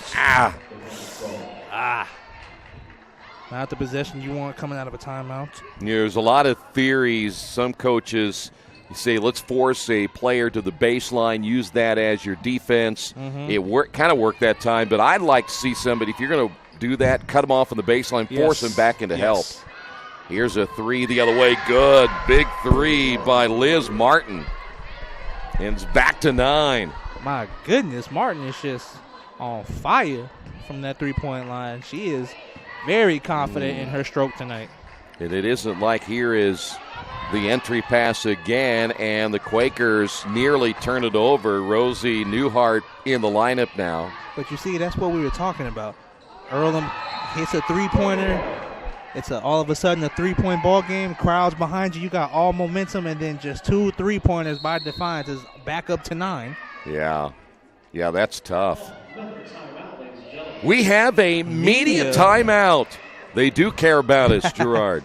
So we will take a quick break on the Wesley Bates Wealth Management scoreboard. And I guess the one thing I better do is make sure I stop the clock, and I will reset it here. And that caught me off guard. We'll take a break as the Quakers trail at 46-37. Are you looking for the right place to work out, a place where you have several choices and can have fun at the same time? Well, that place is right here in Richmond, Family Fitness Works. Family Fitness Works has spinning, Zumba, kickboxing, core works, kick fit, body pump, body flow, and much, much more. And don't forget, Family Fitness Works also has Richmond's most extensive free weights and Nautilus in the area. Check out their website at familyfitness.com or stop by at 213 North 3rd Street in Richmond. Mendenhall's True Value in Richmond is your local source for the things you need at home or your business every day. Everything from hardware, tools, carpet cleaner rentals, window and screen repair, lawn and garden supplies, as well as hunting and fishing licenses. It's all in one place at Mendenhall's True Value Hardware, right around the corner at 125 Southwest 5th Street in Richmond.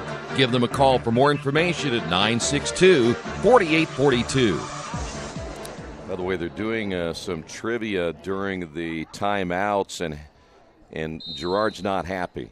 It's not that I'm not happy. Well, you're not happy. You didn't seem to be happy. They're not asking questions people are getting right. I've heard 2 answers out of like 6. You don't seem to be happy. Here's another 3 as the shot clock runs out. The ball goes out of bounds. In fact, you seemed a little agitated right there. I mean, maybe you're not. I'm just trying to get... I'm just saying, not too many students know a lot about Earlham history. I know. Gerard was, well, we won't call you. We won't say you're upset. It's going to be Defiance basketball. 47-36. There's another 3, this time missed by Martin, but another offensive rebound. Offensive rebounds are just really hurting Earlham. Ball loose in the lane, and there's a turnover, and we've got a foul called against the Yellow Jackets. Quakers now 7 turnovers. And what's really a big difference in the ball game is you look at Earlham, they have 8 bench points. But then you look at Defiance, they have 29 bench points. Yeah. They're getting very good production from their bench. By the way, the 11th turnover now on Defiance, and that's going to be a whistle and a foul the other way. And this is a very different situation the Quakers find themselves in. Usually when they're down this big, they have the more turnovers, but they only have 7 turnovers compared to Defiance 11, but they still find themselves down by 9. Well, there's another miss. Now, that's a big reason why they're losing. They're 3 for 9 from the free throw line right now. I noticed on your screen it says Earlham scoring drought now 3 minutes and 12 seconds. Mm-hmm. Now, that's the set because they went one earlier. It was, what, 7 minutes? 6 minutes? Yeah, roughly. But we in the second half now. You can't afford these type of scoring tries. Great hustle by Tenet, though. Just Defiance comes up with the ball. Yellow Jackets, there's a drive, the kick, ball loose, turnover again. Bowling back the other way, trying to hold on to it, but coming up from behind is Pickens to get the steal. She's fast. Yeah, she really came up behind Bowling. Here's a 3 on the way. That one's no good from the left wing. And we have a jump ball that'll stay here with the Yellow Jackets as Speed now stepping to the outside. Ooh. Here, Earlham, you're just so glad that 3 didn't go in. Cause that's kind of like the backbreaker kind of 3. Yeah, you're really going to have to make a good run then. Off the inbound, whistle and a foul, and we're going to go to the line and perhaps the old-fashioned way on the 3. Boy, how many times? A lot of teams don't necessarily try to score off the inbound. They just want to get it in and set up the offense, but that was run really well. Very well, and took full advantage of the poor execution on defense by the Quakers.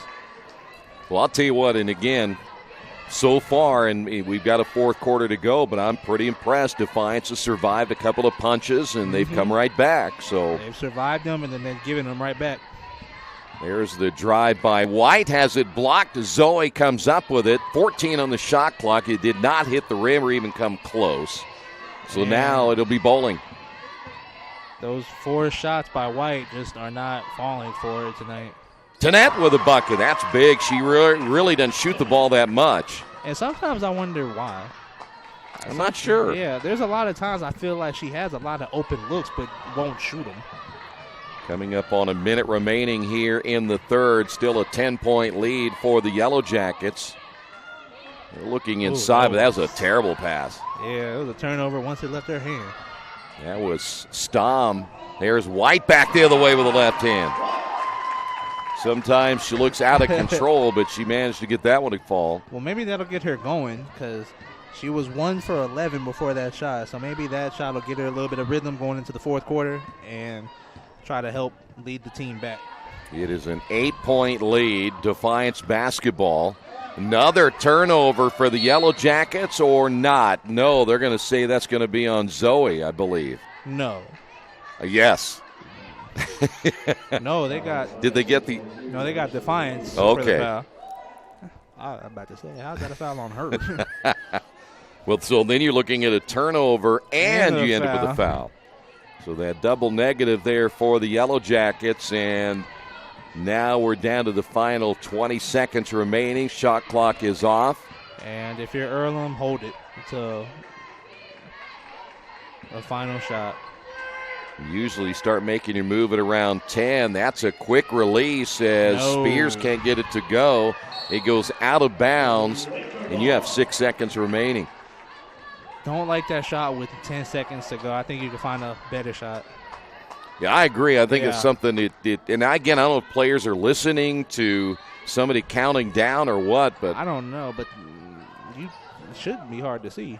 Bowling off the tip, missed it. Tanette at the buzzer, no. We will go to the fourth. And the Quakers try to make another run, but Defiance, they end up surviving it again. As we head to the fourth quarter on the Wesley Bates Wealth Management scoreboard, Quakers trail it by 8. Today's game is being brought to you by Tri-County Awards in Richmond. Customized awards and quality engraving services. When you come to Tri-County Awards, you'll get nothing but the best customer service. We take pride in our prompt service and easy availability. Celebrate success with a gorgeous medal, trophy, or plaque from Tri-County Awards. We've been crafting awards since 1972. Choose from a wide variety of designs and styles. We're a locally owned and family-operated business. Tri-County Awards, 1001 South East Street in Richmond. Finding just the right used car can be a daunting task unless you shop at Tony's Car Sales in Richmond. Hi, this is Troy Naragowski. I can guarantee you one thing. Tony's professional staff will help you every step of the way without all that pressure of buying a new car. Hey, I bought my last 2 cars from Tony's, and it has been a great experience every time. Tony's has lots of one-owner cars, SUVs, and trucks ready for you today. Tony's Car Sales, 250 National Road West in Richmond.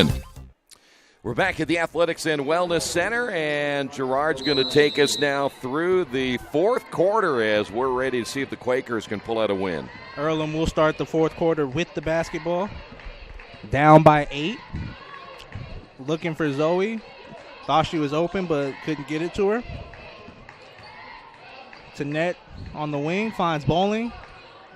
Good post defense by Defiance. 2-point shot by Spears, off. Good save by White, but she doesn't realize that shot clock didn't reset. And missed shot by Bowling. Well, not a great possession. Nope. Pickens on the outside for the Yellow Jackets. Easy shot. That's a heck of a shot. Yeah. I mean, that was a great stop by Pickens. Caught Tanette overrunning. Maybe got away with a little bit of a push, but not too much. And that will give Defiance another double-digit lead. And just like we said in the first half, there's not too many runs you have in you in a game. And maybe 1 or 2 left. Missed layup by Zoe. White gets the ball back, and she will get fouled and go to the free throw line. That's that hustle you just like out of White. Yeah. You know, Zoe made a nice move, but the one thing, she did not locate the basket, did she? No, she kind of shot the ball as she was still doing her move. Yeah. Well, if you get caught in that situation, you make that turn and you don't really have a good angle. I think Yeah. the best thing is for her to kind of pivot Yes. back and try to kick out again. Yeah. Or, you always talk about kick out, repost. Mm-hmm. And that might have been a little better position for Zoe that time. But Yeah, I think she just lost track of where she was and the angle wasn't there. White goes 1 for 2. Earlham down 9 with 8:40 left in the game. Stom with the reverse layup off the mark, but offensive rebound by Stom. And Earlham is just getting killed with offensive rebounds. now, did that ball hit the rim? No. Okay. And, I mean, if you look at it, Earlham is out rebounding Defiance on the O boards. Earlham has 17 and Defiance has 10. But I think Defiance has done more with their offensive rebounds than Earlham has. Yeah, especially here in the second half. Yeah.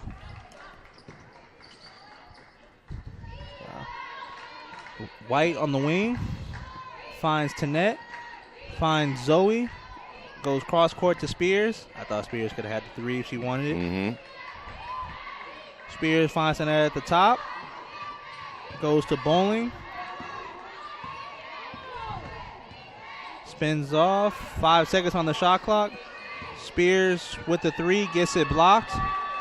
And I think a lot of times we see Earlham on their offense, they don't make a lot of productive passes. Like, yes, they're going from side to side, but I feel like a lot of times they don't look. Yeah, you're wanting more of a purpose. Yes. Yeah.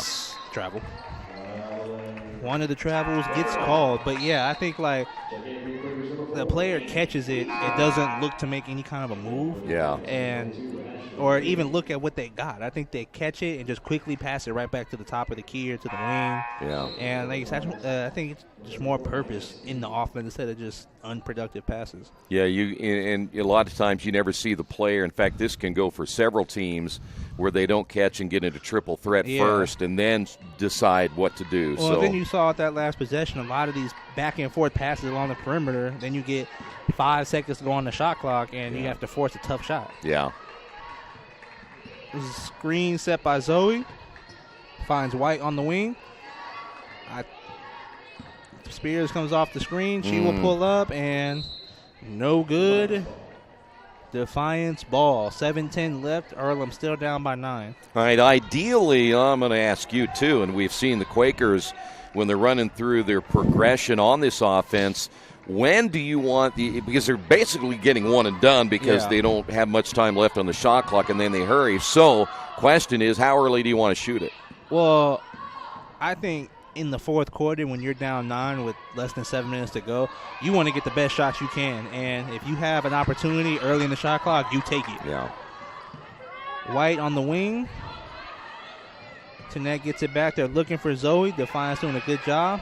And once again, we talk about the pass fakes that we just do not see no more. They're trying to just force it in over the top.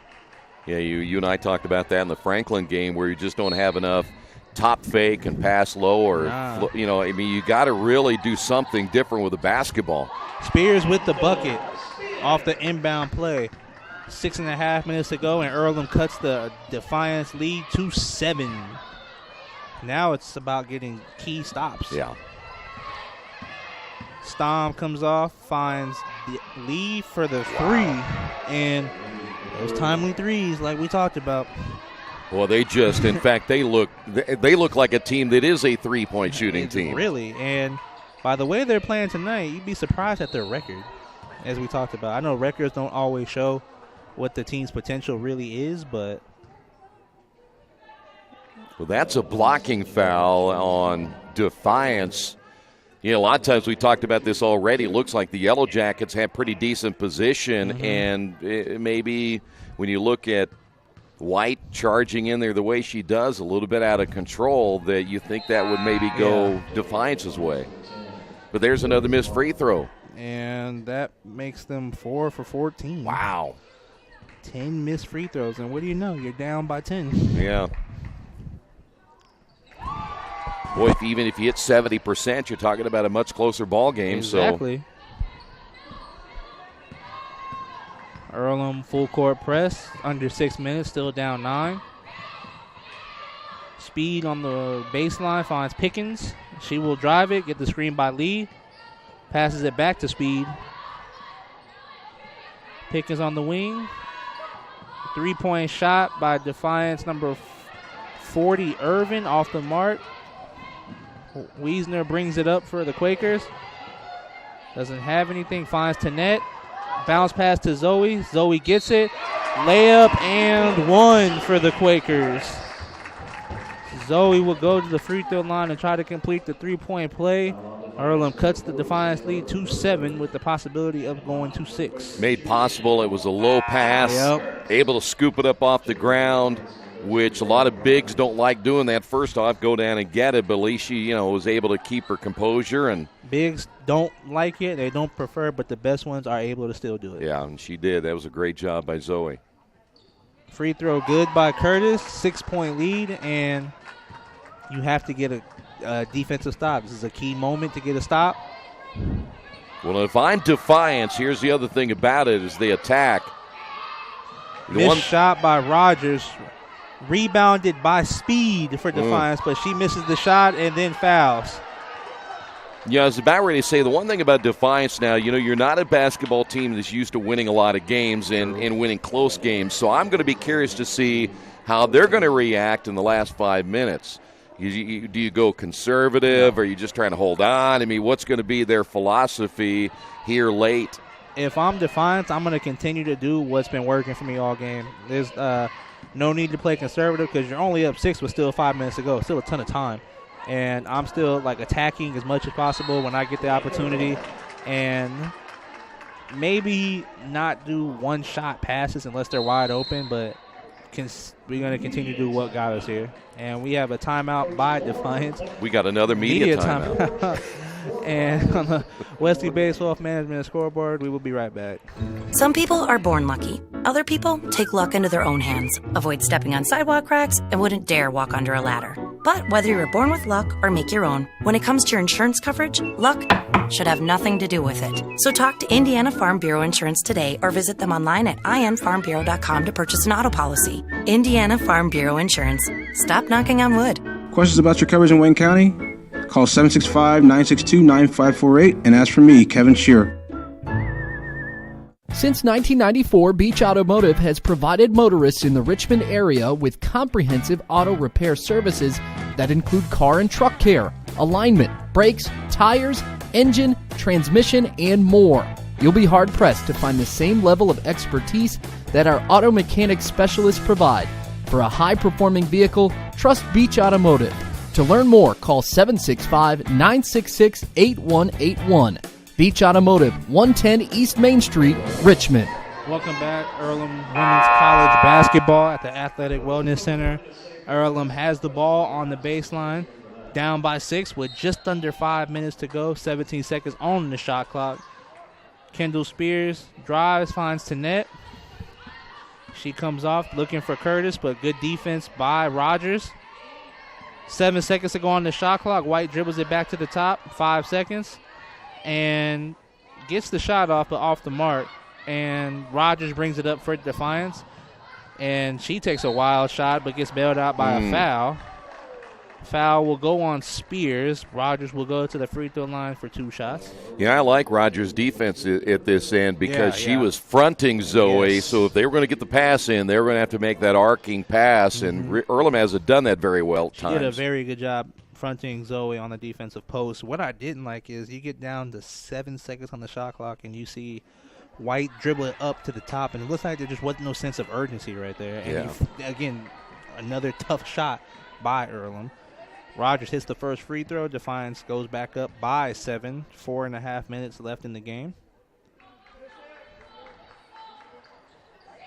Rogers makes both free throws. 56-48. Wiesner on the end. Zoe wide open in the post. Dribble, back down, layup. Good. Back to a 6-point game. Steal by Earlham. Good defense by Wiesner. White on the wing.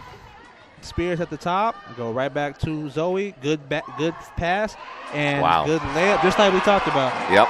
Rogers got caught fronting. Wiesner did a very good over-the-top pass. A steal by White. Wiesner gets fouled by Rogers. And she will go to the free throw line for 2. And what a crazy turn of events these past 30 seconds. Yeah, well, Defiance not handling the pressure well at all, are they? And how many teams have we seen get caught against this press? Well, if you're listen, and if you don't have the ability to do it in practice and practice against it, it's not something you can say, well, let's just turn it on and we're up against a press. Because if you're not used to it, it just doesn't happen. You can't just turn it on and off. Wiesner hits the first free throw to make it a 3-point ball game. We are now in a single possession ball game. Now, remember last time it got down to 3. True.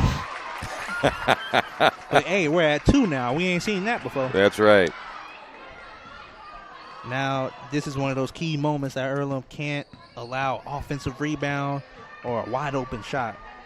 Have to get a defensive stop right now. Wiesner covering. They find Day on the wing. They got a mismatch underneath. They do, but they do not find it. Rogers goes back to posting up. I like that. She's screaming for the ball right now. She's telling her team to feed her. Irwin at the top gets an easy drive. Oh, big. And one layup. Oh, man. That's the last thing you can afford as a defense. You can't have the center of the Defiance, the one taking it from the top of the key and getting a wide open layup plus the foul. That hurts. I'd love to see that again because I want to see why there was nobody coming down to try to cut her off a little bit, or how because she's really not fast. How did she get by the defender? Great miscommunication. And now that 3-point play puts Defiance back up by 5. Looking to feed Zoe. She gets under, and how'd she get that shot off? I'm not sure, but I don't know why. If you're the post player, why you're not you ain't double team her? Well, that too. Don't let her go to her left. To her left. That's where she loves to go. Back to a 3-point game. Defiance at the top of the key. Good defense by Tanette. They're looking for Irvin. Find Rogers. She does a mid-range jump shot. Wow, good shot. Good shot by Rogers. No hesitation there, was there? And nothing but net, too. Back to a 5-point game. 2:45 left. And if you're Earlham, a lot of runs, a lot of energy taken out to get back into this ball game, but do you have enough to get over the hump? They find Zoe, gets double teamed, but she goes left, but not able to get the layup to go this time. Rebound by Day. We got a timeout by Defiance. Defiance leads 61-56 with 2.5 minutes to go in the ball game on the Wesley Base Wealth Management and Scoreboard, and we will be Big back. Boys Pizza is now open in Richmond, located at 1015 East Main Street, next door to the Civic Theater. The menu has great sandwiches, pasta, salads, and of course pizza. Come dine in, carry out, or have your food delivered day or night, at home or at the office. Other locations are in Connorsville and Brookville. Bring in a sports ticket after any game and receive 10% off your purchase. Ticket must be dated for the same day as your purchase. Dine in, take out, or delivery. Big Boys Pizza. 765-488-0023. Welcome back. Earlham College women's basketball at the Athletic Wellness Center. Earlham trails by 5, 61-56 with 2:27 left in the ball game. It will be Defiance's ball. 24 seconds left on the shot clock. Earlham sets up their press, and if you're Earlham, stops are important. You can't allow and ones on a miscommunication, offensive rebounds. And Pickens, turns out, was out of bounds, didn't realize where she was, and that will give the ball back to the Quakers. Alan King lose a little hair on that, won't he? I know I would. Spears at the top finds White. She will come off the pick, finds Wiesner. White back to Spears. They're looking for Zoe. They get the ball to her. Goes looking to go right. Wow. How did she get that one off again? I have no idea. But a bucket by Zoe, and that will put Zoe at 23 points, 11 of 16 for the game. And a 3-point ball game with under 2 minutes to go. Rogers goes to the middle. Ooh, got away with a travel? Okay, got it. You know, she might have been all right when she made that turn if she just pulls up and shoots it. Lost control. Yeah. Don't try to take that extra step through. But that's big for Earlham now. Yes, it is, but you got to capitalize. Earlham down 3 with a minute and a half remaining. This is a big offensive possession. They're looking for Zoe. And a bad post pass by Spears. Turnover by the Quakers. And you have to know that they know you're looking for Zoe, so the passes have to be even crisp. Boy, don't they? Yeah. That's a huge turnover right there. But now you got to get a huge stop. Irwin at the top. Pickens goes to Rogers. She will shoot the 3 in air. That might have been partially blocked, though. I think it was blocked. Tanette pushes it. Finds Spears. We are under a minute now. Finds Tanette on the wing. Goes to Wisner. White at the top. They're looking for Zoe, but they're double teaming there. Then we're going to have a timeout by Earlham. And Defiance leads by 3, 61-58. 44 seconds to go on the Wesley Base Wealth Management scoreboard, and we will be back. Our community. It's where we live. It's where we work. It's where we play. At West End Bank, we're not just in the community, we're a part of the community. And that's why we support over 100 programs for local nonprofits and schools, including our financial literacy program that positively impacts countless students throughout the area. You bank locally, so we give back locally to watch people grow with endless possibilities. Back to the Athletic Wellness Center, Earlham College women's basketball. Earlham down 3, 61-58. 44.9 seconds left. 13 seconds left on the shot clock. And if you're Earlham, are you going to Zoe or are you looking for the 3 right now? You know what? I think you still you have a chance maybe to do a 2-for-1. Yeah. I'm not so sure I don't go to her and maybe get the foul. She's been very good down underneath. You know, the one thing I know is Defiance hasn't doubled down on her as much, and I'm not really sure why. If you know where Spears is, she's the one to watch for 3. But the other ones, I would go and let Wiesner. I would let Tanette shoot it from 3, even White.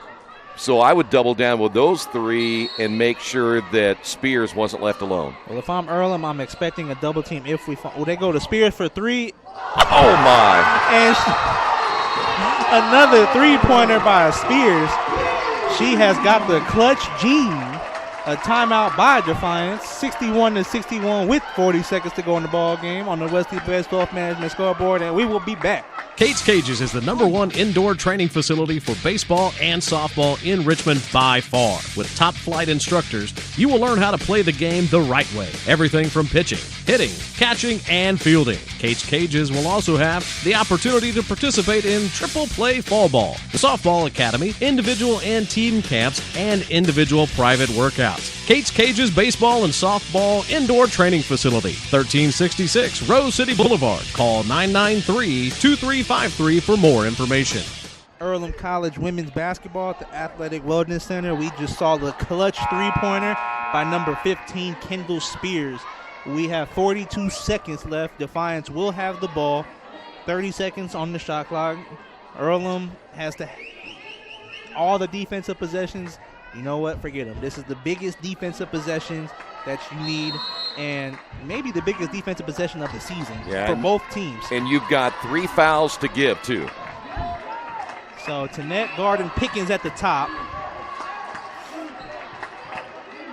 We see a 2-box stack by Defiance, and 15 seconds on the shot clock. I'm not sure what Defiance is doing.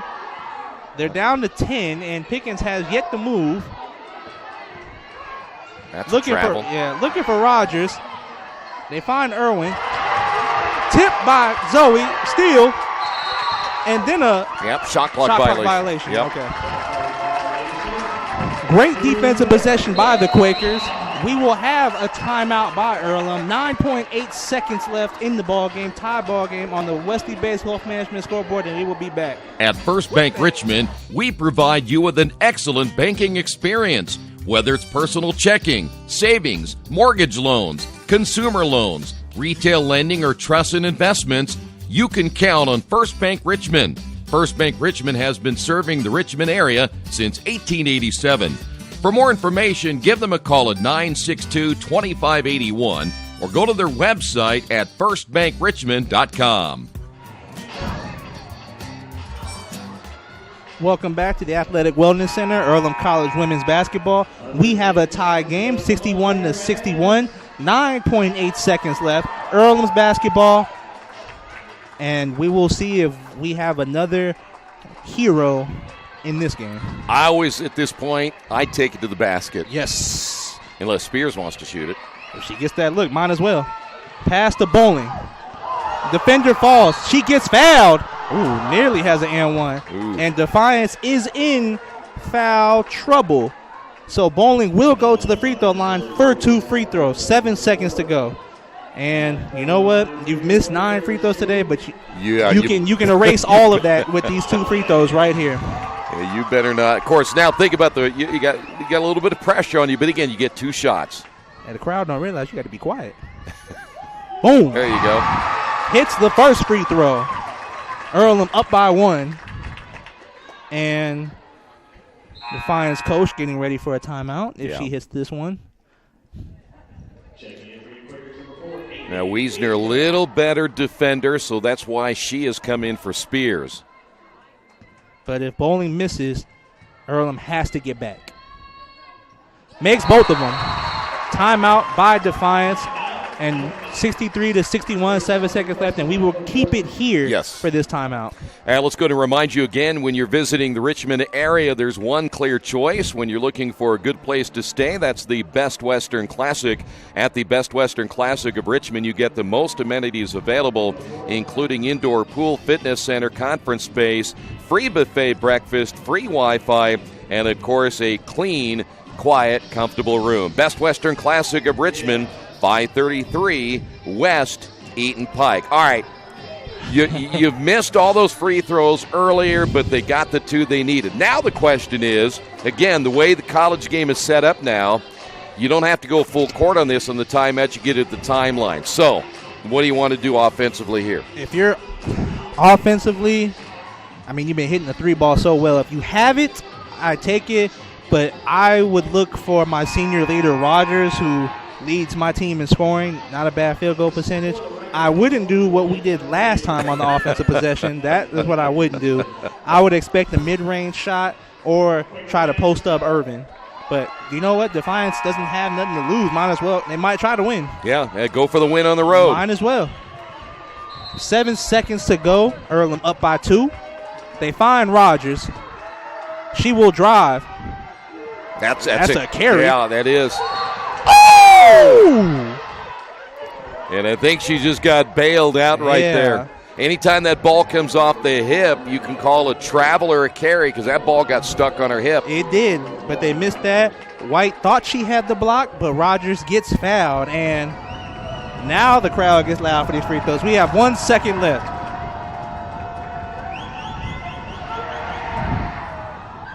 Rogers hits the free throw. None but net. Not fazed by the crowd noise. Well, you know what would help us? We have some fans down on that end. There's nobody down there. I'm honestly surprised nobody moved down there. Try to distract her. Second free throw for Rogers. Boom! Ice in her veins. Senior leadership. 1 second left. Bowling launches it, doesn't get it off in time.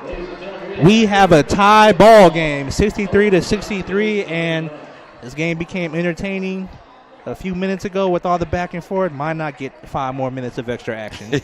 All right, we're going to take a quick break. Overtime is coming up as we are tied at 63 in the Wesley Bates Wealth Management scoreboard. Best One Tire and Service has been committed to our partners since 1948. With more than 250 locations in 26 states, Best One puts over 1 million tires on the road every year. Superior tires, expert service, competitive prices. Best One Tire and Service, where the best costs less. Hi, I'm Roger Clark with Best One of Richmond. Because Best One is one of Bridgestone's largest retailers, we offer exclusive Bridgestone savings. Visit us in Richmond to save on Bridgestone tires today. Georgia Direct is your one-stop source for floor coverings and decorating ideas for remodeling a home, office, kitchen, or bathroom. Their showroom offers quality products from Mohawk, Shaw, Armstrong, Craft-Made, and many more. They proudly offer Richmond the best quality and variety of home design solutions at competitive prices. At Georgia Direct, their goal is to deliver an outstanding customer experience from selection through installation. Georgia Direct Carpets and Cabinets, 5200 National Road East, Richmond. Well, we're back, and we're going to get some free basketball here tonight as we'll play an extra 5 minutes in this Heartland Collegiate Athletic Conference matchup, and it will be Defiance basketball. Well, we saw some clutch play down toward the end. We saw some questionable plays as well, and somehow we've ended up with an overtime. Quakers able to battle back from a double-digit deficit, and now a chance to win here. That one's way short, and that will go out of bounds, so not a good possession for the Yellow Jackets. Good defense by Earlham. We've seen them in the past few minutes really step up on the defensive end. Obviously not with the foul that led to the time game, but good defensive possession to start the overtime. Now see if you can get a good offensive possession and get the lead back. Well, they had the two officials get together, and again, they never tell us what they're going to discuss, but the one official has gone over to the scores table. It's 4:35 on the clock, and they're I don't know. Got to be some kind of clock issue. Well, I'll tell you what, if it was, nothing changed. So it will be Quaker basketball, and their first possession of the overtime. Spears, another big clutch shot here tonight to net with the basketball. Now Bowling, there's your screen and roll, and the kick again to White. Bowling setting that screen for Spears, back to White, shot fake, 8 on the shot clock, no. So both teams had a chance, and both teams come up empty in their first possessions. White just having one of those games where you just can't seem to find the bottom of the net. Yeah, she's 2 of 14 shooting in this one here tonight. Day got double teamed, and the kick out now to Irvin. 10 on the shot clock now for the Yellow Jackets. Here's a drive, and we've got a whistle and a foul. And we're going to go to the free throw line. That's the 4th team foul now on Earlham. And a chance now for the Yellow Jackets to take the lead here in our first overtime. You know, we used to have football players sit down at this end, but they're gone now. But yeah. I didn't mean to. That wasn't a jab or anything. I'm just saying they used to sit down there. But by the way, the free throw hit by Stom. She'll get one more. Wiesner back in. Yeah, we need a rowdy group down there. Second free throw is missed, and an offensive rebound for the Yellow Jackets. How in the world did Stom get in there and get that? Just outwork the Quakers. We know that's at least 4 offensive rebounds we've seen in the second half and now in the overtime. Good entry pass underneath. They use their size, and Irvin. That turns out to be a three-point play. So now the Quakers with the basketball. Have to come back yet another time. Spears took a look. They're trying to look inside again to Zoe Curtis. Zoe, boy, she backed her man down, didn't she? Yeah, and I don't understand why sometimes they don't feed the post player. Spears short, and the rebound by Stom. So now there's a foul in the backcourt on White. Yeah, you know, I know what you're saying because I was watching Zoe. She backs the defender down, has her basically cleared out. She still didn't get the ball. I never understand why, when your post player works that hard, why you don't feed them. And then that's the worst kind of foul you can have. Yeah. 2 free throws coming up for Stom, backcourt foul. And all of a sudden, this turns out it very well could be a 5-point swing very early in the overtime. Mainly because you got the foul that put him into the, well, it was a 2-shot foul. Now you're in the double bonus. They got the offensive rebound. Yeah, which led to a basket. So far, nothing going right for the Quakers here in the overtime, and now you're down by 2 possessions. Under 3 minutes remaining. Here's White. And a whistle and a foul on the baseline against the Yellow Jackets. Well, the one thing about that, you got to move your feet, get down there, and get that left foot on the baseline, force her back to the inside if you're the Yellow Jackets. Yep, exactly. Don't give her that tiny inch of room to get around you on the baseline. Well, we hit 2 big ones. I say we. Earlham hit a couple of big ones in the fourth quarter, but there's another miss. White missed them both. Well, if you look at Defiance, 11 for 12 from the free throw line. Earlham's 10 for 21. Wow. 11 misses. And this game would have been over. Yep. What'd you say earlier in the first half? Which free throw would come back to hurt you? Yep. They start looking at him late in the ball game, and there's an entry pass, turnover by Defiance.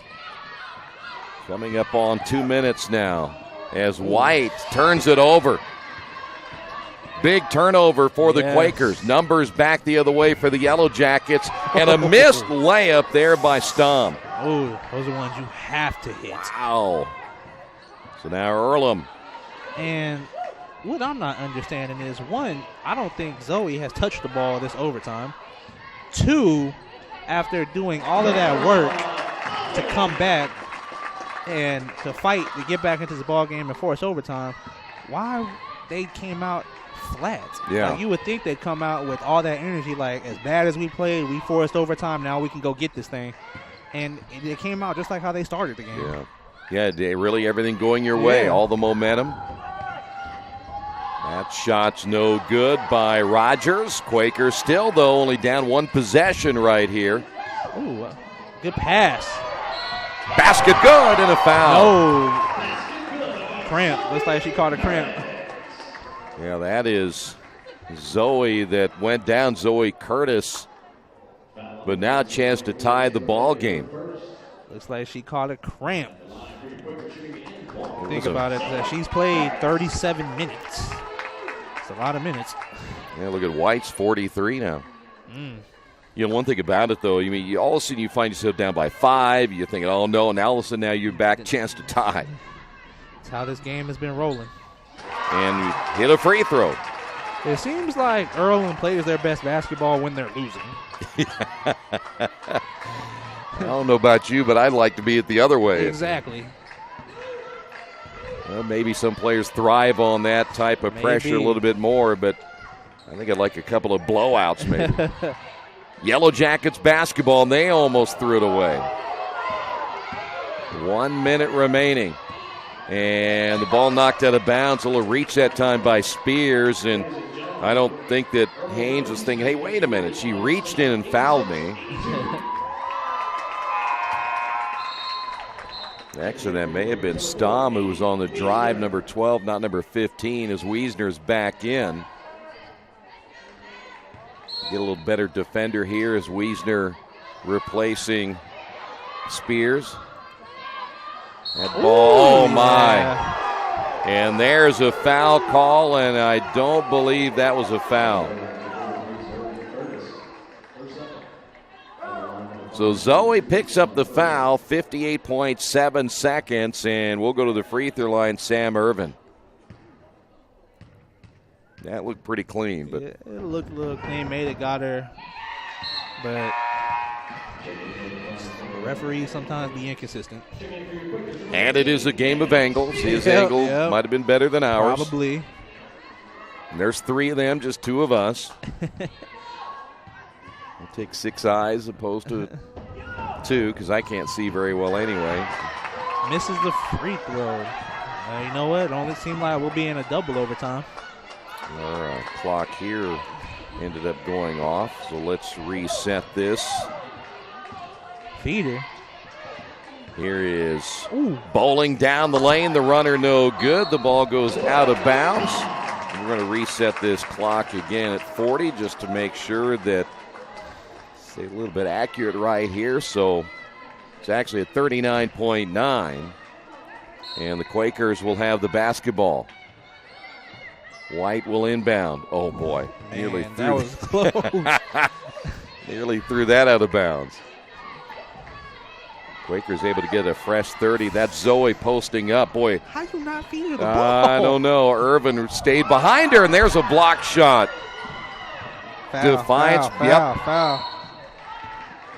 You know what makes you even a little more upset about her not getting the basketball was Irvin wasn't even denying her. You saw Zoe's entire body standing in front of Irvin. And Zoe's got 26 points tonight, killing down in the post. How you not feed her is just, I don't understand it. I could see if it was a good denial, like you said, good frontal denial, but wide open. Pickens at the line. Couple of big free throws right here. 20.9 seconds remaining. Chance now to give Defiance a 3-point lead. Bank that one too hard. Another offensive rebound. Foul. So the Quakers give up another offensive board. We're going to keep it here for this timeout, and a foul call against the Quakers as Tanette will pick up the foul. The two officials are now getting together, are now all three. There is no shot clock right now. The question is somebody's got to go to the free throw line now. And if you're Earlham, that's just inexcusable how 2 times in this overtime you got 4 rebounders around the free throw line compared to 2 from Defiance, and they come up with the offensive rebound.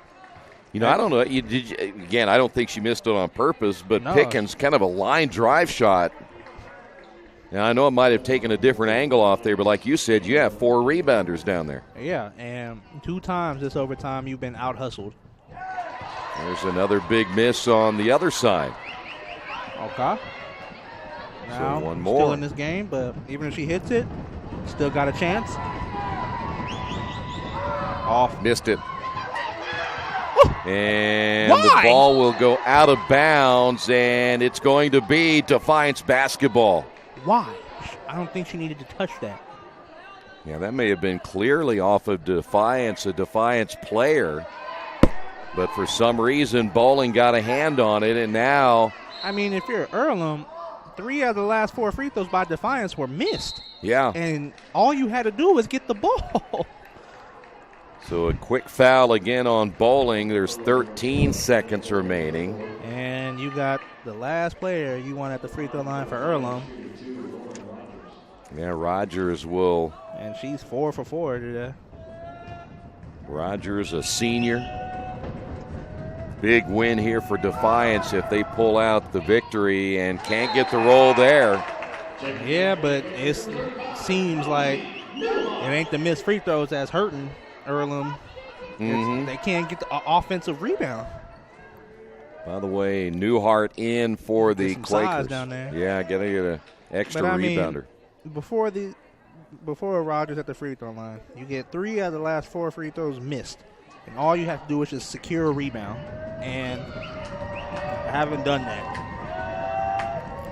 Second free throw here by Rogers. Good. We're going to keep it here. The Quakers are going to get a timeout. Now the Quakers, again, after tonight, will go to Manchester. Manchester, well, tell you what, they're struggling, but we saw Defiance struggling coming into this one. So the next time we'll be here, you start looking at now teams above you. It'll be Bluffton, Anderson for the next 2 home games. Bluffton just right there with Earlham, but of course Anderson just a game above Earlham going into tonight's action. So those are 2 big games. And then you got to go to Transylvania, which is not going to be easy. They beat the Quakers earlier this year by 11 here, and they're 7-1 in the conference. And then you're going to go to Franklin. There's none of those even games. So I know we've analyzed this over and over again, but I think that was before. If Earlham loses this one, that makes it even tougher.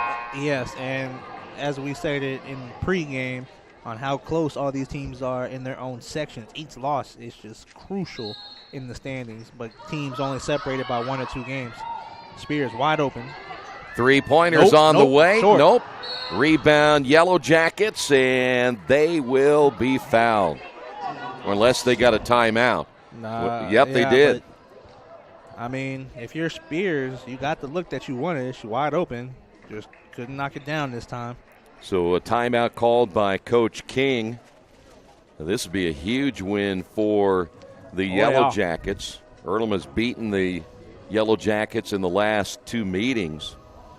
So depending what happens tonight, if the Quakers lose, they will fall to 3-6, and you start thinking about that climb to the top. I mean, well, you know, I love it. People say, oh, there's a lot of basketball to be played, and that's very true.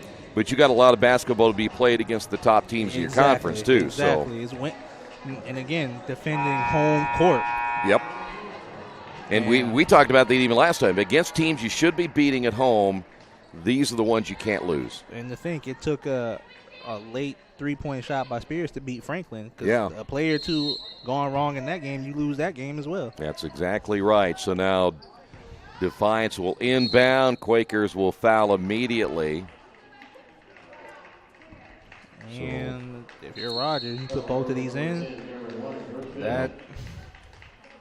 All right, Cameron fouls out. 8 points, 2 of 14 shooting. She was 4 of 12 from the free throw line. And you can definitely say free throws hurt the Quakers tonight. Yep, it certainly did. That and those pesky offensive rebounds for Defiance.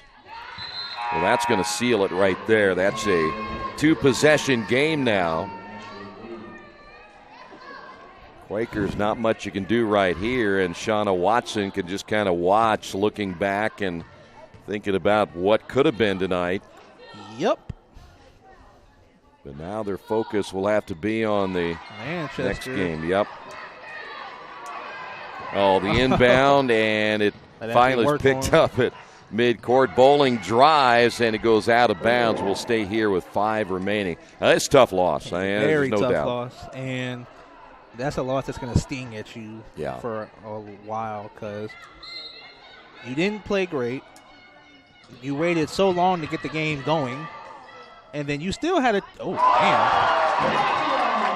you still had a chance to win the game. You were up 2 with one final defensive possession, then you foul, and then you get out-rebounded on free throws in the overtime period when Defiance got 3 offensive rebounds off free throws. And it's just not a really good recipe to win the game. Yeah, that was a heck of a shot by Bowling right there. Really though, heck of a shot. It's a 2-point ball game, 0.8, but the foul had to happen quickly. So now Pickens to the line. If she hits both of these, it's over. But they ain't got no timeout, so it would require a full court miracle shot. And I don't think anybody's got a good enough arm to throw it that far. But boy, well, you never know. I mean, who's got your best arm? As a matter of fact, if I'm Pickens at the free throw line, I would intentionally miss this free throw. Yeah, I would too. Yeah, because 0.8, you got to get that's a catch and release type thing. But there it is. So. A lot of misses here tonight, and your final score, Quakers lose a tough one here in overtime, 73-71. Rogers led the way for Defiance with 19 points, Zoe Curtis 26, Bowling had 18, and Spears with 13. And aside all of the numbers here tonight, the big loss, though, Quakers now 3-6. Defiance now 3-6. We'll wait and see what happens with the other teams tonight in the Heartland Collegiate Athletic Conference. But, boy, we can't stress enough how difficult this one is. It is just – it stings if you're on the Earlham team because first night back in classes, the whole student body coming to watch the game, and I thought they would come out with so much energy based off the crowd. Not been playing in front of your students for an entire month, and then you come out with the sluggish start. Defiance got off rolling, and then with all that being said, you missed 11 free throws in the game tonight. Yeah. And coming down to the end, you still had a chance to win the ball game. Bowling hits 2 key free throws to put them up 2 with 7 seconds to go. And then on defensive end, you foul, and they hit both free throws. Then you go into overtime, get out-hustled, out-rebounded, and in key situations that all that put together, you can't overcome. You know, the other thing before we wrap this up is this is a veteran Earlham team. Under the system, again, with Coach Watson for the second year. They made the playoffs last year. The response wasn't quite – well, you're right. You expected maybe a little bit more out of a game like this. So I don't know how you well, again, we can use that term. A lot of basketball to be played, but, boy, they're going to have to play well now really down the stretch big time. And like you said, there's a lot of basketball left, but against the upper class of the conference. Yeah. To where tonight you lose a game to a team that you were higher than in the standings, and again, not defending home court. Next time you play them, they're on their home court, and them coming to your house, beating you, that gives them all the confidence in the world that they can beat you on their home floor. You're going to get Rose and Hanover, the two of the top teams here. You'll get Anderson, which is in the middle of the pack at home. You get Bluffton in the middle of the pack at home. You go to Manchester, you go Transylvania, Franklin, Defiance, and Mount St. Joe. So it's going to be interesting. It is. They're going to have to – they got to win all these games at home and find a way to get a couple of three of these wins on the road now, because that makes it turn over more. Now you got to win another game on the road someplace in there. Yep. So, all right, listen, you can get all the final stats on GoEarlham.com.